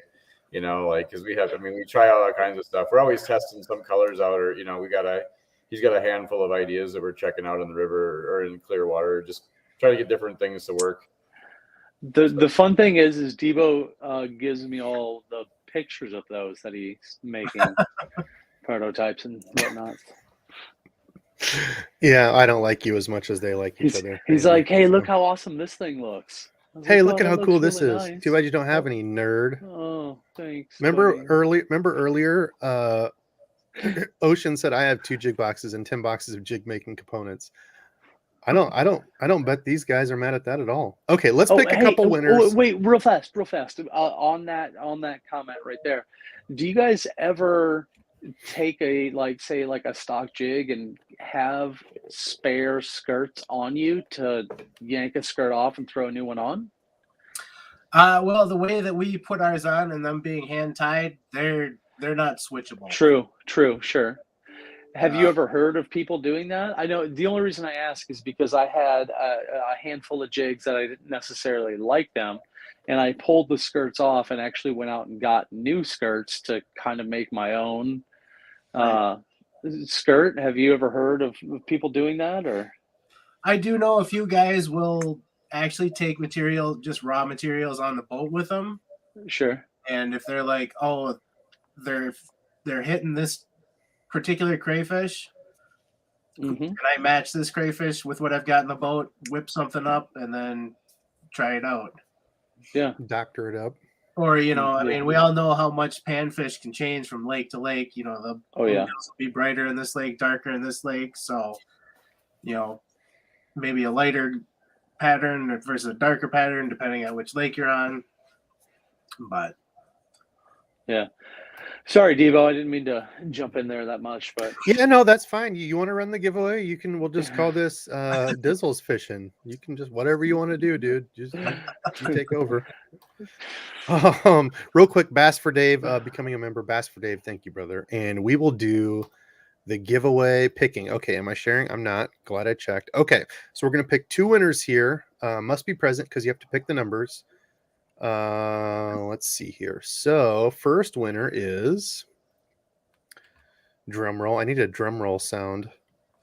Oh, there's Philip, B Dog, John B. David Rauschenbach is a good supporter. Okay, so David, I need you to put 3 numbers. Let me know you're here. I know you're still in here. 3 numbers, one between 1 and 200, one between 200 and 400, and one between 400 and 618. Is that right? Yep. Okay. So put those 3 numbers, let us know you're here, and then put those 3 numbers, and Kelly's gonna get your custom jig put together right now. Well, he's not gonna put it together right now, but he's gonna grab the 3 tabs and say it's gonna be made out of these. On the live. Get your tools ready. Let's go. Get your tools. We're gonna watch you. We're gonna zoom in. That may learn how to do this. That may happen. The capabilities are here. That'd be cool as hell. Absolutely. This is where I do all my tying anyway. So how long does it take you to tie a jig? Let's say I come into your shop and I'm like, brother, I'm going to fish a tournament. I need 20 jigs ready. How long would it take you to tie? Like, how long does it take you to tie a jig, do you think? I mean, it really breaks down to the pattern. So our swim jigs are typically 3 tabs. Well, at least what we call tabs. We're a little bit different than the industry standard. Because most of the time, like when you're doing banded skirts or even wire tied, you're using that entire, 6-inch long tab and wrapping it in the middle, and then you're cutting the welded ends. We do the opposite. We actually wrap on the flat end of the tab. So Oh, we're only using, so for instance, this is, Go okay. And the full second one, screen. real quick. Sorry to interrupt, that but one's a we've got little bit, James Trevino. So we've got James Trevino and David are two winners. So both you gentlemen, I did see David was in here. I put his comment up. David and James, I need you both to post one of each. One to what, 200, 200 to 400, and then 400 to 618. So each of you type three numbers, one in each of those like sections, 1 to 200, 200 to 400, and 400 to 618. Each of you type one of those, and Kelly's going to pick your tabs and show you here. So sorry, Kelly, to cut you off there, but no, so you were tying. I put you a full screen here. So you said you were tying on the. yeah, so I'm just going to show you, you know, this is what we consider a tab. I mean, Oh, okay. most people would consider that a half a tab, Mm-hmm. but that's what we're using to wrap on. And So that kind of saves too, because like, so do you put one tab one way? Oh, do they call that the umbrella wrap? I don't know what they call it. I just know this is how I was taught to do it. Oh, okay. Because my buddy Nick, Fatboy Fishing, he ties that way. I was tying like you said. I tie like in the middle, you know, Right. with the wire, and then just cut it and let it bend over. You know, Well, flip backwards. Yep, and Nick. But I think he ties that way. I think Fatboy Fishing was saying they call that like the umbrella because you notice it's all one way. Then when it pops back, it like, I don't know if that's right or not, but Right. Well, and Nick had the same mentor as, you know, he works with the previous owner. Nick Fatboy Fishing, do you know him? I believe so, if it's the one I'm thinking of. Oh, that's funny. Okay. Mountain Basser. Okay, so do we get our two numbers in here? I'm going to check here real quick. Mountain Basser said, "What's your favorite jig stick?" Oh, so the rod for pitching and flipping. What do you guys normally throw your jigs on? Like if you just had one, we got a 735C. So we're talking Dobbins here. That's all I do have is one, so I use it for everything. What's yours? What's your go-to? It's actually a custom tooth tamer rod. Oh, Yeah, local rod builder here. I've just bought a new medium weight for my wacky rigging, walleye fishing, and some big trout and salmon stuff, and I've been loving it. I've got 3 of his rods, and those are basically all I use. that's something I've not really dove into much, is like the custom rod stuff. There's some really pretty custom rods out there, but I've never went down that rabbit hole. Somebody said tackle buying, when we were talking about buying stuff, tackle buying is an addiction. Why is it like after a crap day of fishing today, sucked. I caught one dink in like 3 hours and got home, and I was resting right before I was eating my Arby's that I grabbed on the way here. This live is sponsored by Arby's. Thanks. No, it's not. But I was eating that and was like looking at tackle stuff. I got an email. I was like, oh, look at tackle stuff. Let's buy more tackle. When I just went out today and caught one dink.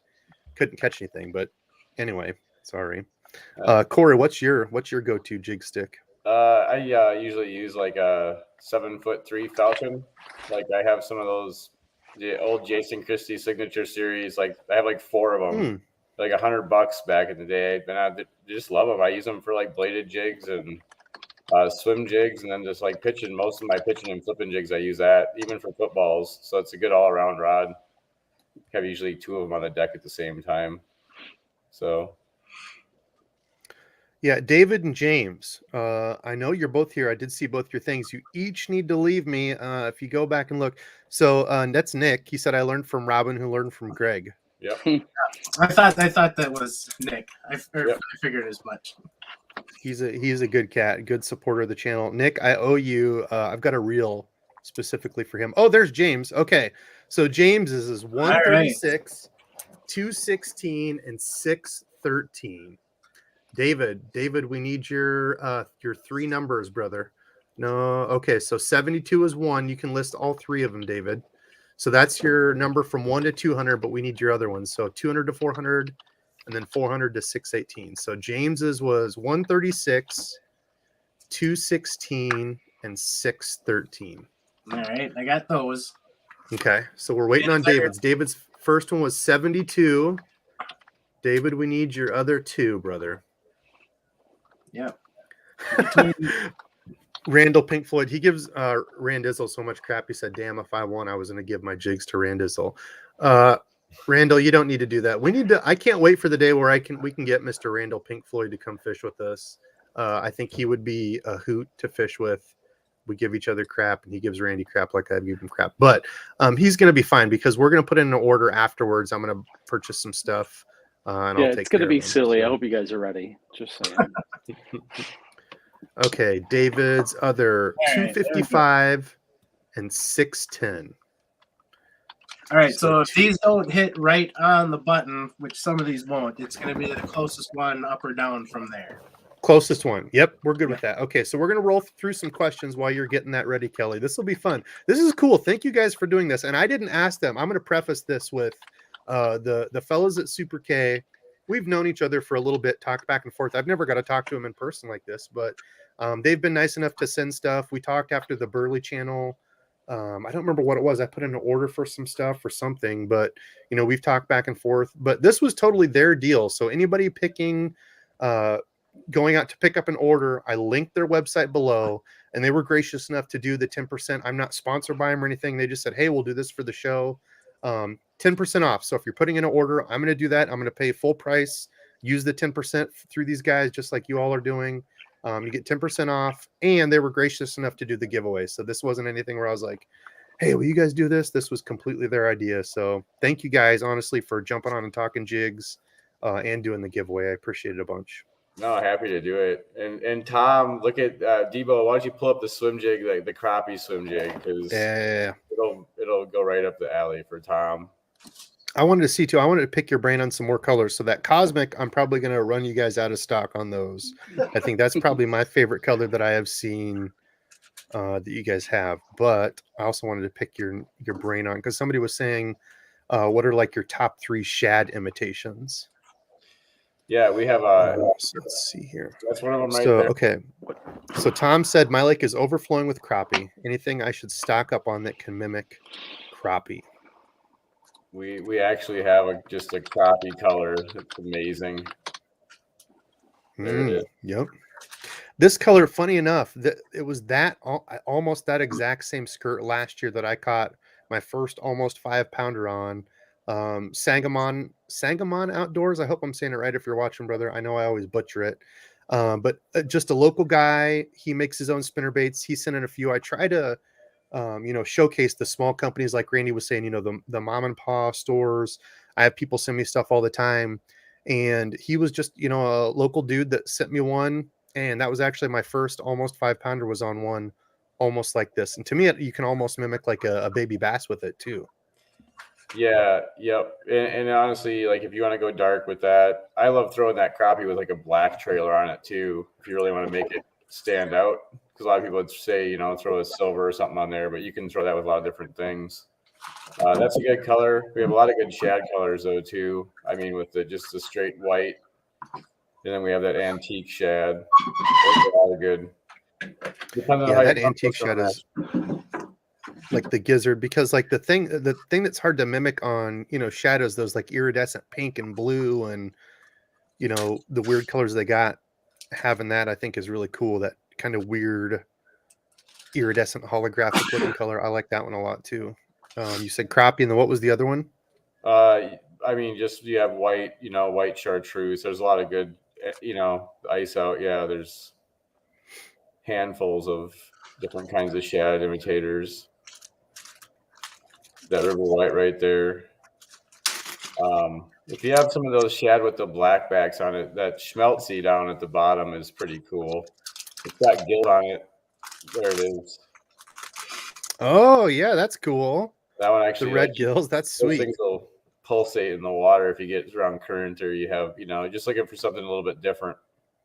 Yeah, because ours do here. Like, I think that's gizzard shad, right? I think the thread fern are the different kind of greenish, bluer, like the gizzard shads we have here. If when shad season's coming up for all you that fish shad lakes, if you're throwing like a spinner bait or a buzz bait, oftentimes you'll have those shad, kind of balling up with your bait as you're bringing it in. You'll feel it kind of ticking it.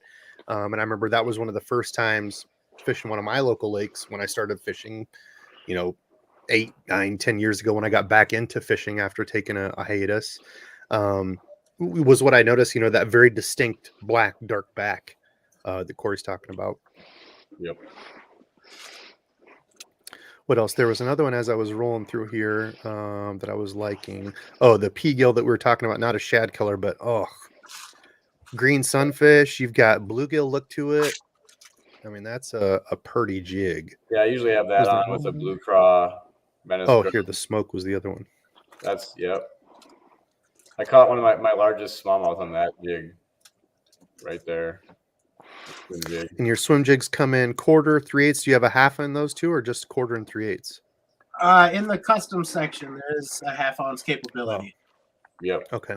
We also have deep swim jigs too. if Oh, I somebody's guess you looking say it for here. I should heavy have ones. read that. What is it Keys wool gill? How do you say it? Kazoo gill. That I like the look of that one. Yep. That is the number 2 selling swim jig. Jeez. And actually, What was number 1? the River White. Oh, MMA. Oh, that's funny. It is a black and purple and blue too. That's funny. That's what my hiatus for 12, 13 years was. I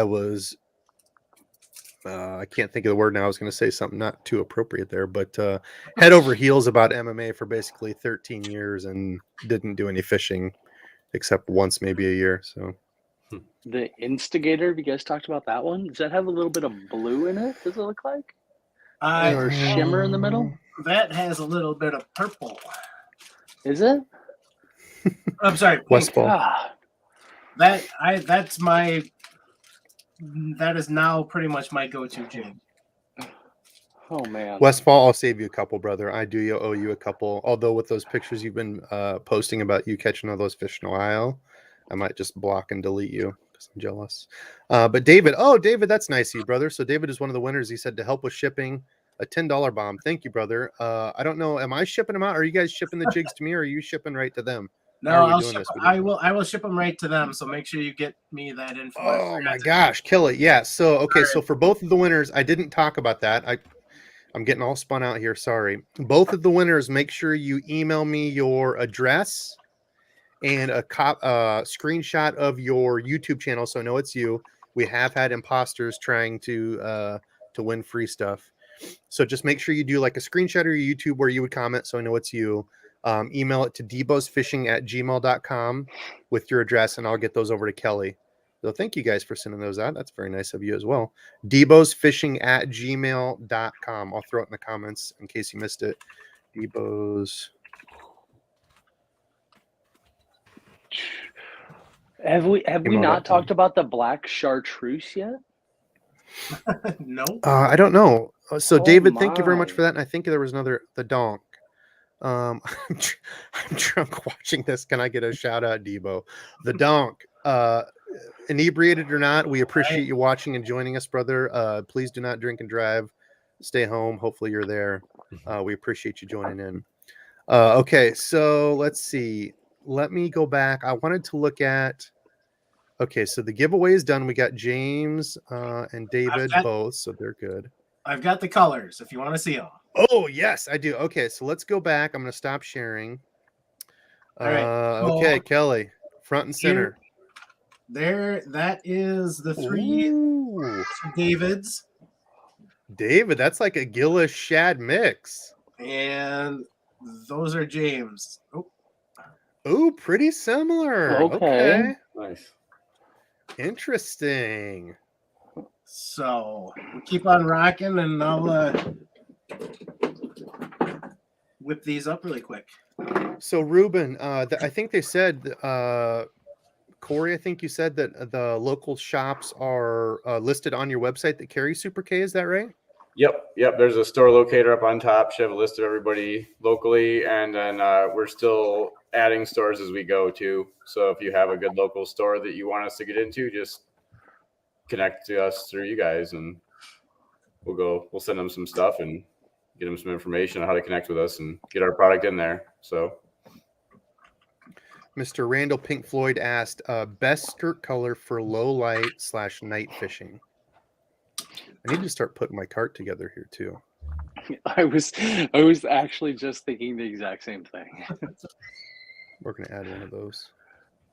Okay, let's see. What else should we buy? Maybe I'll do a third giveaway. I'll pick another person, and you get a gift pack of some jigs here that I pick. For like Today's low light for fishing, those. there's a little trick that you can use if you take like any color jig. You can throw one of those little beetle spins on there, like for swim jigs. You can just add a little bit of thump to it, you know, and throw a dark. I like throwing dark stuff at night, so. Fishing Fix said hashtag Randizzle will work for jigs. Yeah, I was surprised he wasn't offering to get some sort of deal going here with you guys. Yeah, Hey, listen, I mean, man, I'm pretty close. I mean, you guys use find some stuff or what's going? Let's see. What else should we add to our cart, Dizzle? I like the MMA swim jig. We need to go back. I wasn't joking when I said this, but the Sparlock. So you said Kelly said that the Sparlock wasn't as good around wood, and this is this the is this Yep, that's the Sparky. What's the is that the Sparky head, just a smaller size? The Cosmic right there. The Sparlock, the Sparlock is just a Sparky / screw lock combination, basically. Ooh. And what was the Seahorse? Because Kelly said that was a slightly different head. Is that right? Yeah, if you look at the overview, that one's just a little bit thinner. It's almost more like a swim jig style flipping head. Huh. Okay. You know, you can honestly, if you're flipping a lot of grass too, and you want like an all around jig, that really works well because you can get away. The more things you can do with one jig, the better, right? Some days when you're just trying to pitch and flip a jig around. So I see myself flipping that one Debo, around. go to shop up at the top, and then it should come up with categories. The sneak attack. Go to categories up at the top. Oh, the sneak attack. Yeah, that's a good one. Ooh, that is. Cody Hunters. Yeah, Sneak that's attack? Probably would be. Yep, over to your. Go right a little bit. Be on the your screen, the fourth on the top, from the all the way over on the top. The actual jig. Yeah, so fourth one over on the top row, on the jig. Oh, the color. Oh, I'm sorry. I thought we were looking at a type. Sorry, my bad. I'm sorry. That color, I like. That would be probably a go-to for me. That color specifically, and then probably throw some kind of. I don't even know what color trailer I put on there. Probably just like a. You don't want a football head though. This is a football head, right? I have that same color in a flipping jig tied. I mean, I tie that color in my flipping jigs. So and that's got living rubber in it too, right? Right there. Yeah, that's got some real fine finesse living rubber.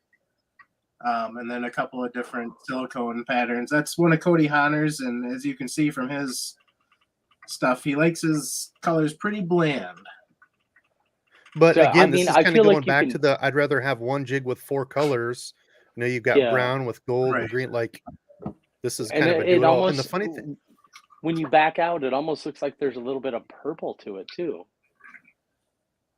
Just the brown, to me anyway, it kind of looks a little purple. That's, like I said, it's pretty bland. There's not even really hardly anything for glitter. There might be a little bit of blue glitter. See, for me, that's like I could work with that jig alone, and then give me a bunch of trailers, and I'll figure it out. I think that's one of the go-to colors for a lot of the guys is just basic, stuff, and that's one of the things that you see a difference in parts of the country too. Is some people just love a ton of glitter in their jigs, and some people like the real plain blase colors of just flat black, and you get your browns and stuff like that, and. I have both. I have like some green pumpkin jigs in I have that color in a flipping jig, and then I have some bright stuff with some flash in it for, just whatever water you're fishing. But I agree.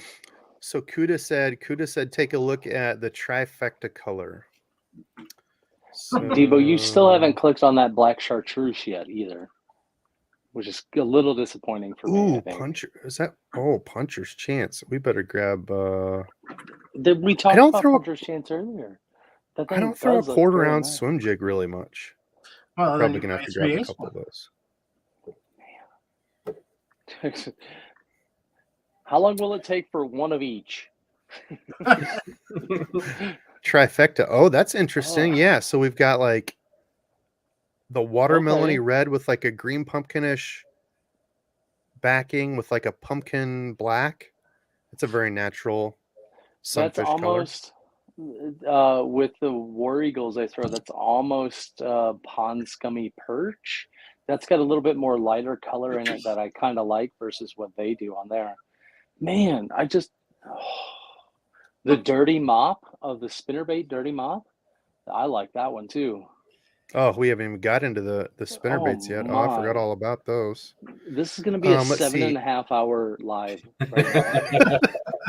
So there was a good question. Okay, so here's my question for everybody. What is your go-to jig trailer? And I know, of course, it kind of depends on water clarity, water, temperature and stuff. But let's just say random day, let's go fishing.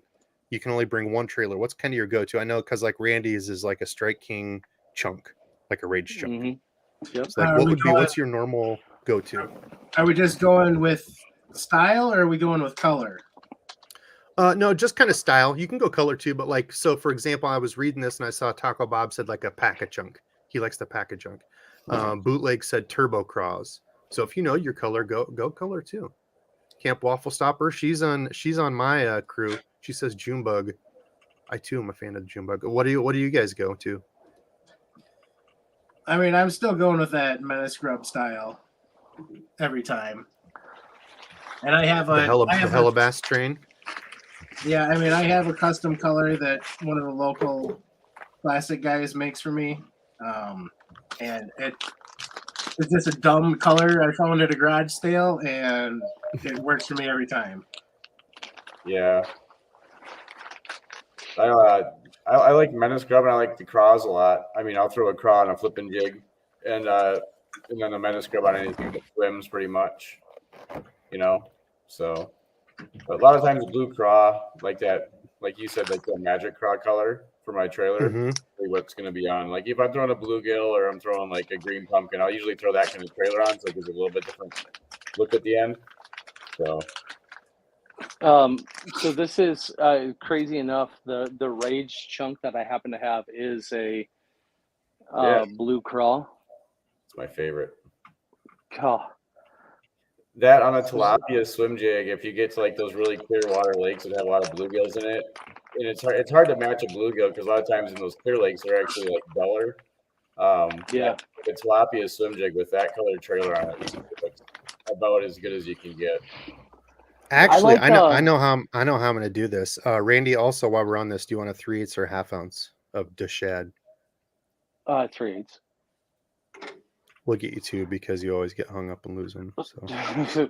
But I know how I'm going to do this. So since you guys did the giveaway for the live, I'm going to put in an order, and then everything that I get, I'm going to pick a winner from that one. So you all are seeing exactly what I'm going to get in the order, but you're going to see them in front of you, the good stuff. And I'll pick a winner from that one. I'm going to put you a little care package together from the stuff that I'm picking up. We'll hook somebody up that way too. So I appreciate you guys giving back. And again, if you guys are putting in an order, save 10%. They were doing a discount code just for the live for jumping on. So help support these guys. Again, a small crew.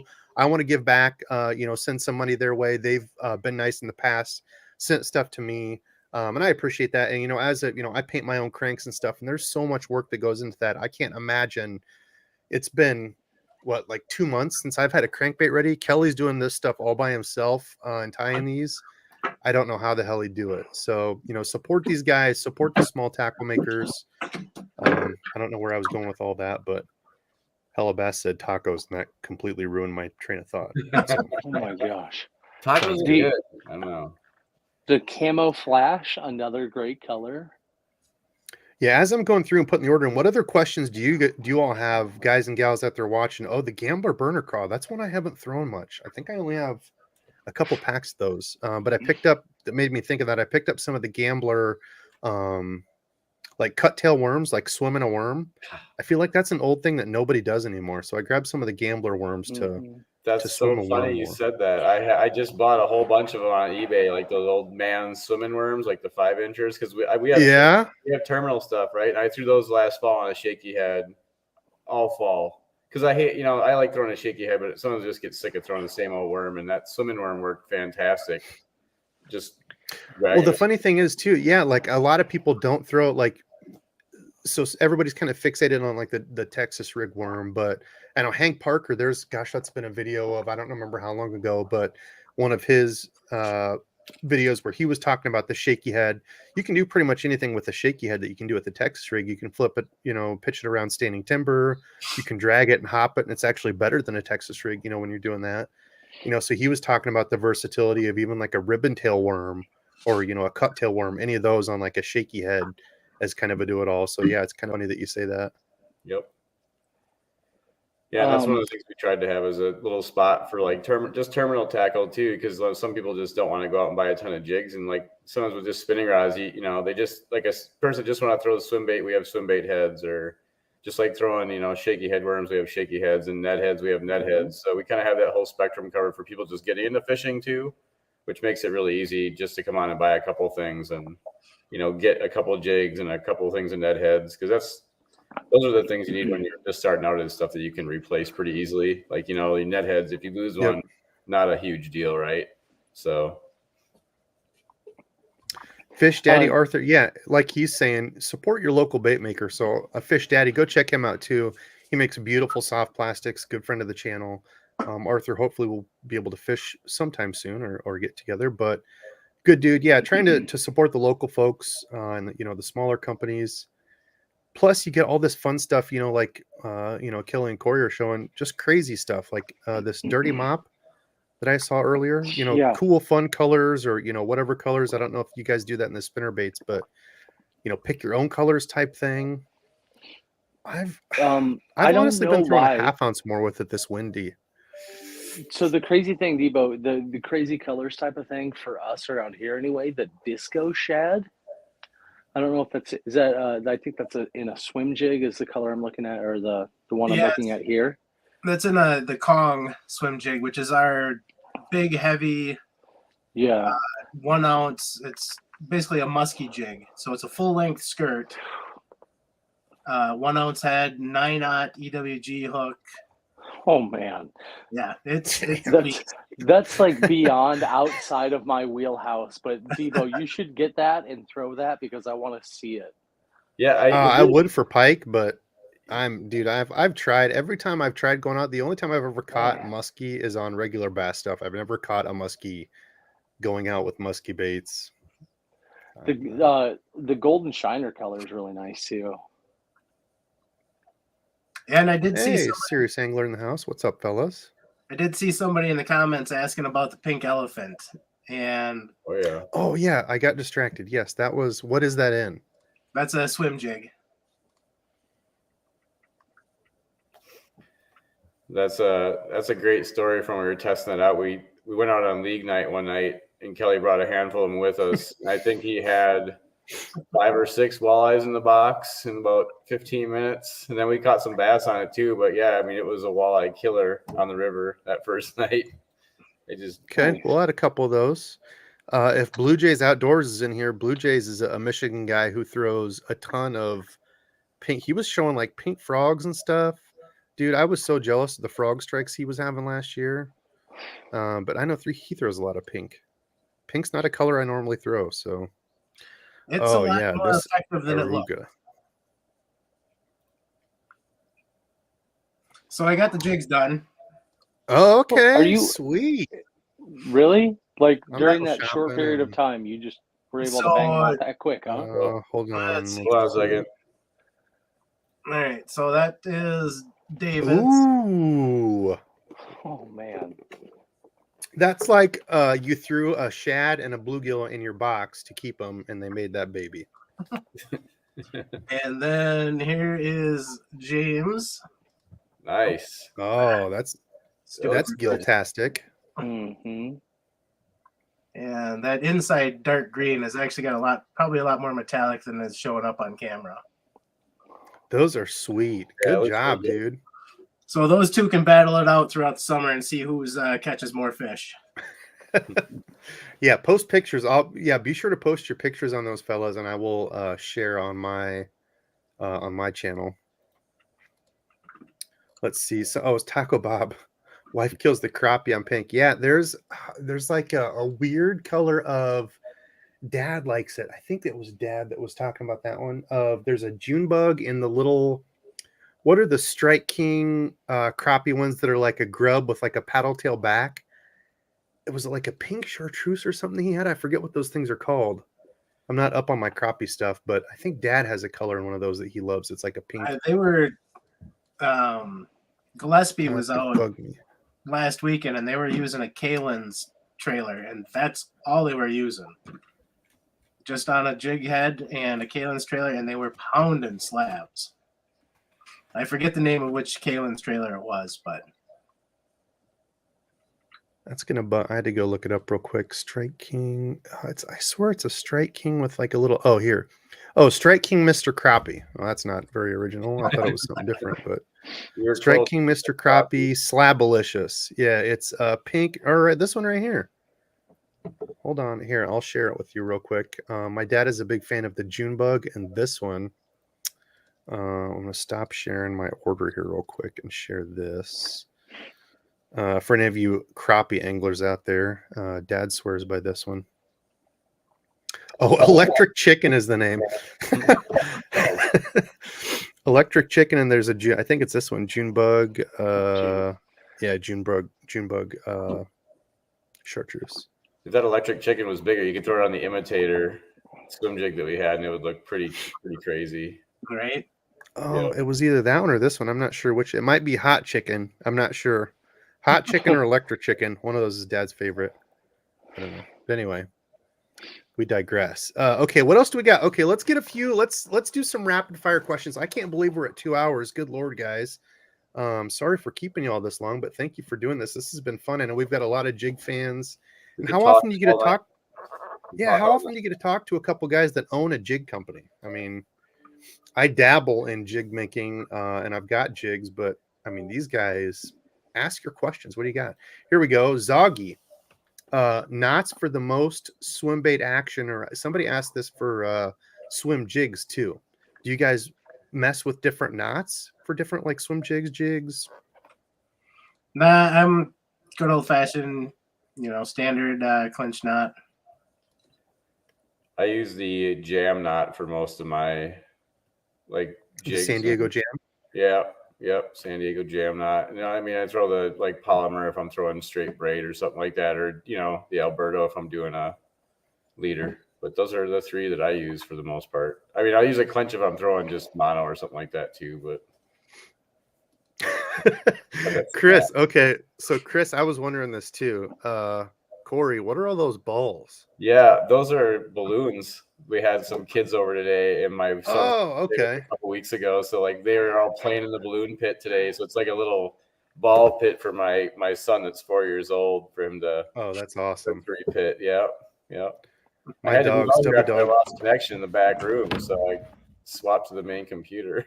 Oh, no worries. Yeah, I thought, like we said earlier, I thought you just went fishing, or you're like, oh, these guys are boring as hell. I was gonna jump in later. I mean, so. All right, come on. I knew he was there. Oh, Stubby boy. My dog Stubby would go crazy in all those balloons, and I heard him. He's the funniest dog because he is so attached to me. I heard him just panting at the door, like, "Let me in, Dad." I know you're a good boy. I love you, Stubby. Anyway. Okay, so yeah, I don't any of my single hook stuff. I pretty much just tie like the double shindo. I know Randy uses the Palomar, but the double shindo is basically like an upside down San Diego jam, just kind of the other way. What else? What is Palomar. just going? Sorry, change the topic real quick. What is the willow cat? What kind of color is that? Does that have green in there? Oh, whoops! I forgot I wasn't sharing. So the willow cat is. Yeah, it's got a black and like it looks like black, red, green, maybe gray. I don't know. Like a little bit of beige. Yeah, it's kind of like a. Wow. Yeah. I will tell you this much. Oh man, what happened? That thing just explodes with color when you get it in the water. I don't think I added any of these. I'll pick up one of those for the winter too. Randy, we need to pick your stuff too. So what was this one? I'm sorry. What color were we looking at here? The willow cat. So it's got That's the first Oh, tab. Kelly's showing here. It's like black. Okay. It's Hmm. orange and black barbed wire.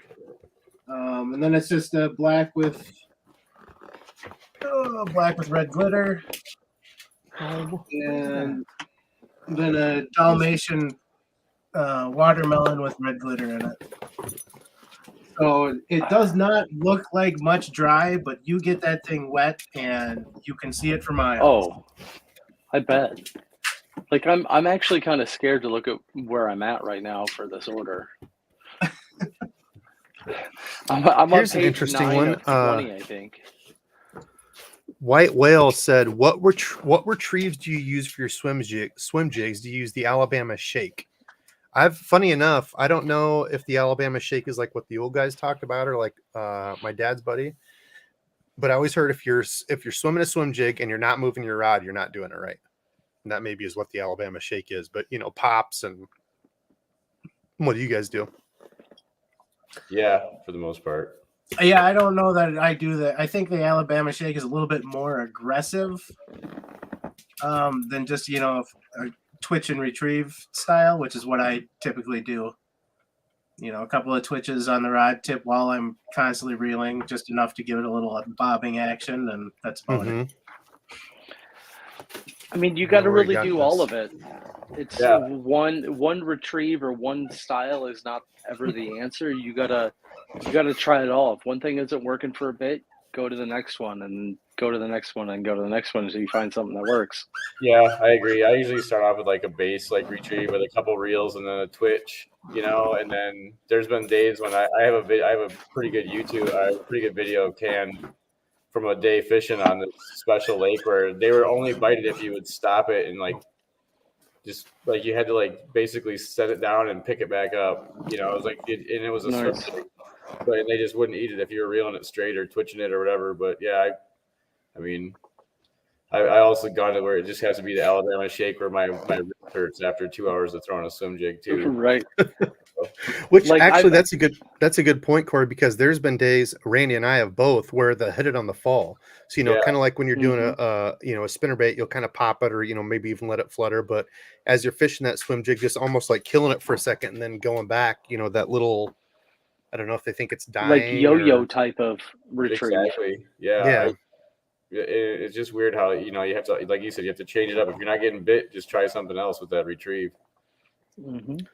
I think question shown that a lot too lately. You see these all these people using live scope, and that's one of the things that I've always remembered is try to change your retrieve up, even if you just imagine there's a fish behind your bait. If you use a steady retrieve, he's never going to get it. So changing that up is a huge thing to make a couple more fish bite. Yeah, Taco Bob said same thing Christy says about spinnerbaits. If you're just reeling it, you're doing it wrong. Yeah, and that's almost the thing with, that's something I feel like I learned a long time ago is I call it like zombie fishing, is where you get in that trance and you're just like, same cast, same retrieve speed, mixing it up. Like for me, I was always scared to bump into stuff. And that was something that took me a long time to learn of like, reaction bites of like getting it in the grass, hitting wood, those sort of things, because I was always scared of getting snagged or, whatever. So it's like, just mix it up, That's, I think, when people, that's a big transition when people go from throwing to open water to throwing into snags. That's one of the things when you really start catching a lot of fish.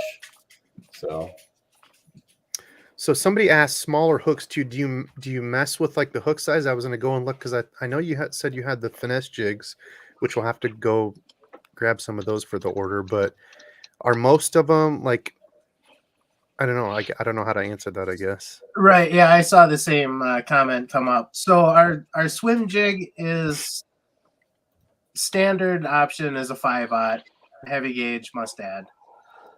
If you go into the custom section, you do have the option of dumbing down to a 4/0. In the Elite series, almost all of the swim jigs in the Elite series, the 1/4 ounce is built on a 4/0. The 3/8 is built on a 5/0. All of the Sparlocks, the Seahorses, those are on 4s. But the Timber Tickler is on a 3/0. And the River Bug is actually on a 2/0. Okay, and that's one of the finesse, right? The River Bug. Yep. So that's that's a Yep. really good early season when things are lethargic. You need a small pattern. You're not gonna put on a big beefy chunk of trailer, just a little bit of something. Trim that skirt down as tight as you want. Same with the weed guard, and just flip that into the brush. And so yeah, I mean that's only on a 2/0 hook, and you can take like that molten craw and have the same pattern in the football jig, and that's on a 4/0 in the regular. Is the lion's mane a 4/0 too? That is a 4/0, but it's a light wire, so it's a little bit smaller profile than the heavy gauge, and obviously thinner wire. So Yeah, and to answer, if he wants to do that custom stuff, as long as it'll fit in one of our molds for making the heads, we'll make them for him. So if he wants a handful of 3/0 swim jigs, if they'll fit in the mold, we'll make them for him. So Gotcha. Okay. Yeah, because that's part of a thing too. it's hard to supply everything that everybody wants because some people only 5/0, some people want 3/0, some people want light wire. So yeah, if it'll fit in our mold and you just reach out to us, we'll talk to you and we'll make it for you. So, and I was gonna say too, certain molds will only accept certain hook sizes or hook types. So it's like you also have to understand what they can make or what's an option. Somebody asked a question. I was trying to find it, so it was after this. Slow roll mine. Oh, good Lord, it's already up on the screen. Mr. Lopez asked, favorite color that you make and use. So each one of you, Kelly and Corey, if you both had to pick one, let's say, hey, we're going out fishing. You can only pick one of your jigs. What's your favorite color and like your go-to? I think we kind of talked about this earlier. Swim jigs, I think both you said, but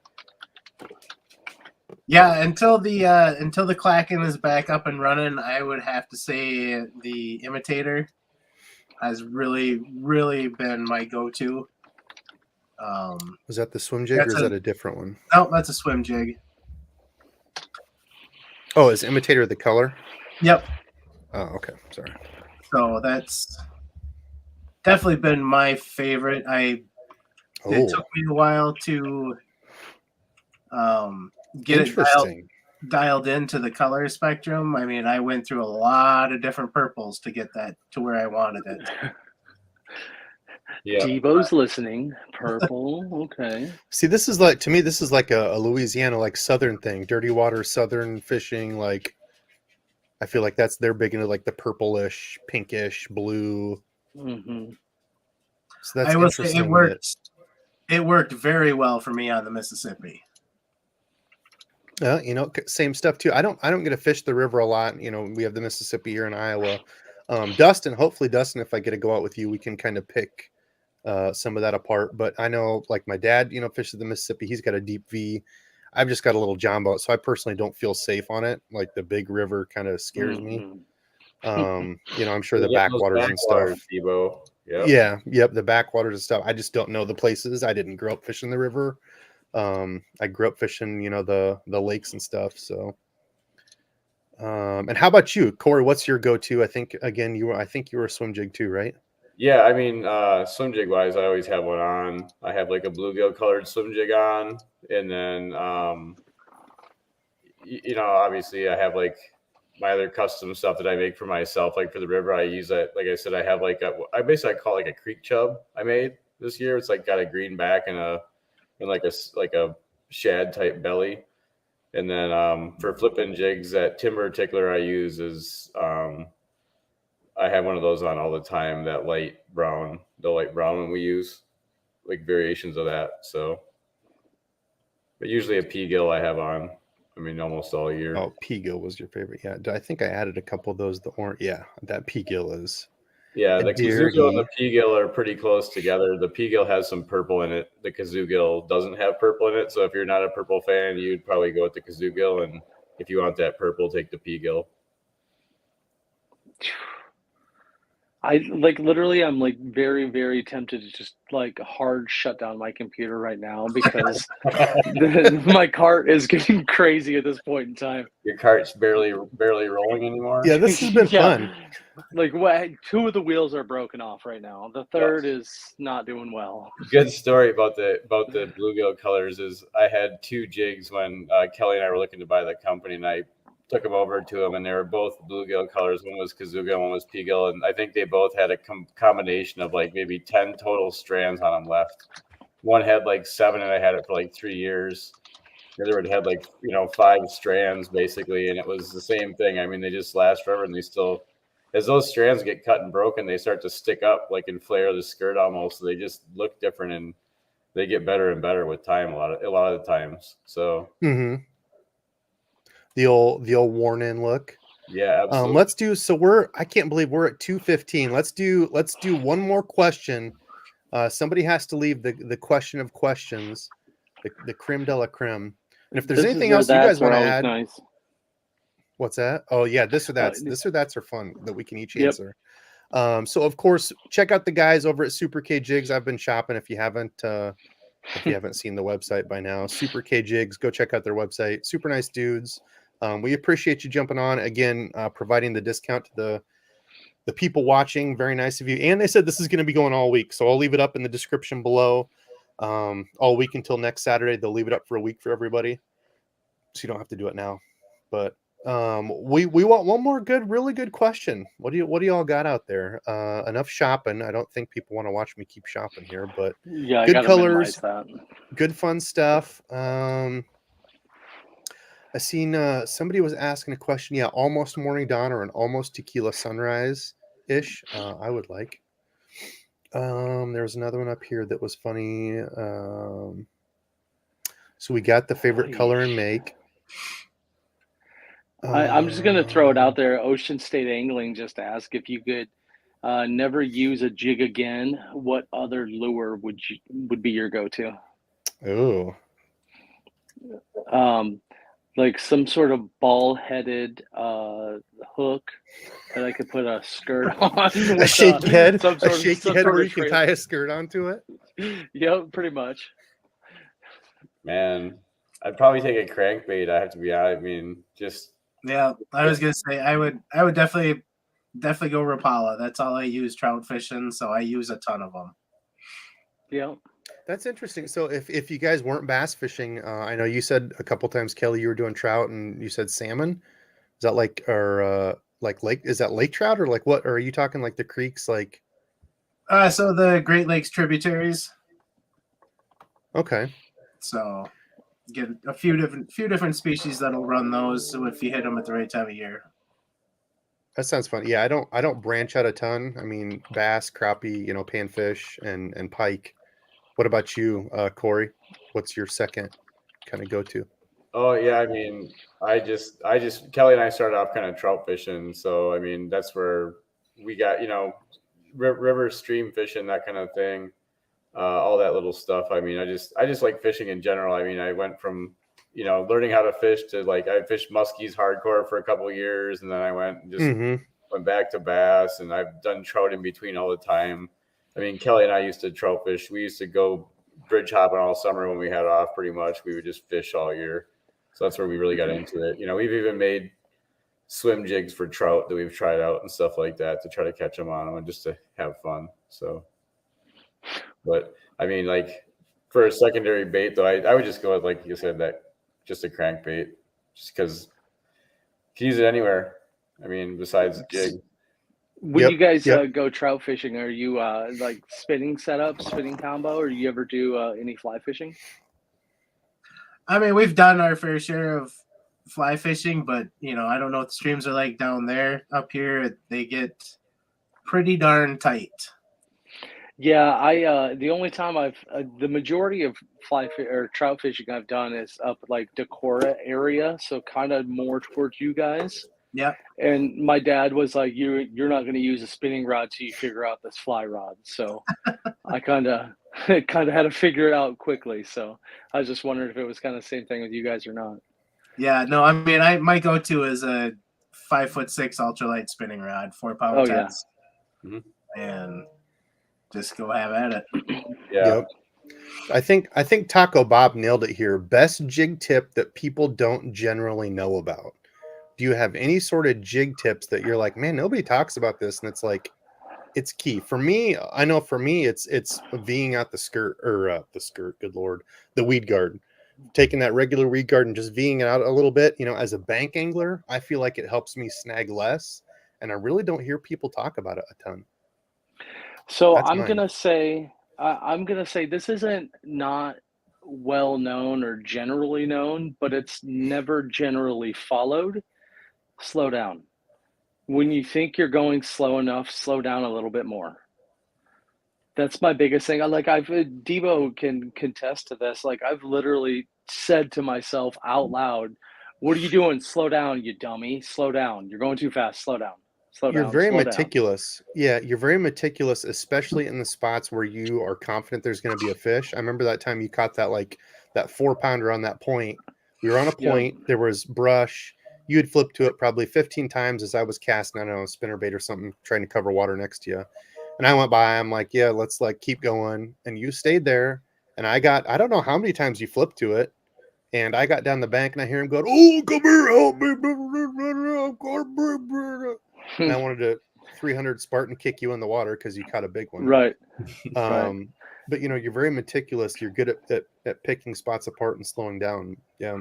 Yeah, that's also to a fault though too. I could, waste an entire day on one spot though too. So I need somebody like you that will like threaten to Spartan kick me into the water if I don't move away. Also, How about you guys, Corey or Kelly? Do you have a I mean, I can't say. I mean, the 2 points that you guys touched on are definitely key. I don't have anything that I would say I do that nobody else does, or I don't have any secrets to say, try this, it's going to work. But well, that's what we were hoping for. We want all the secrets here tonight. I mean, Give us the juice. that's the great thing about jig fishing is it's just, the swim jigs that we make, you take them out of the bag, you throw it. You don't even have to throw a trailer on. Everybody's going to, and you go fish them. They're ready to rock. Yeah. I think as far as methods, that's try them all. Yep. yeah, that's my biggest thing is just because the packaging says swim jig doesn't mean you got to swim it, or it's a finesse jig doesn't mean you have to finesse it. Just do whatever, do it all. Don't be pigeonholed into one method.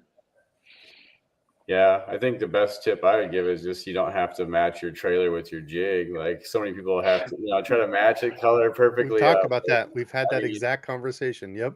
I think I had one of my best days using like a green pumpkin jig with like a June bug bright purple trailer on it. It's just like, Yes. It's don't match. Well, it doesn't have to match, right? Like you probably don't want it to match most of the time. So don't be afraid to do that. That's one of the things, bright orange or something. Yeah, I mean. All right. Well, Fish and friends, guys, gals, everybody out there watching, go check out Super K. I've got their website down below. Check them out. Like I said, they do have their local stores on the website. But Corey, Kelly, anything before we jump off here? We appreciate having you on. Ton of fun tonight. Yeah, no, thanks for having us. I mean, my phone's been blowing up pretty steady all night, so I want to thank That's a good problem. I want to thank the DEBO'S crowd out there, and hopefully, I hope to see you guys coming back. Getting some more orders. I think once you get this stuff in your hands and you get to take it out on the water, you're gonna like what you got, and you'll want more. Yeah. Cool. All right, boys. Well, we're going to get out of here. Thank you, everybody, for watching. We'll be on again next Saturday. And again, their code, check it out below, DEBO'S 10. They said they do it for a week. So, again, we thank you guys for doing that for the live crew. But otherwise, we're getting out of here. So, thank you all for watching. And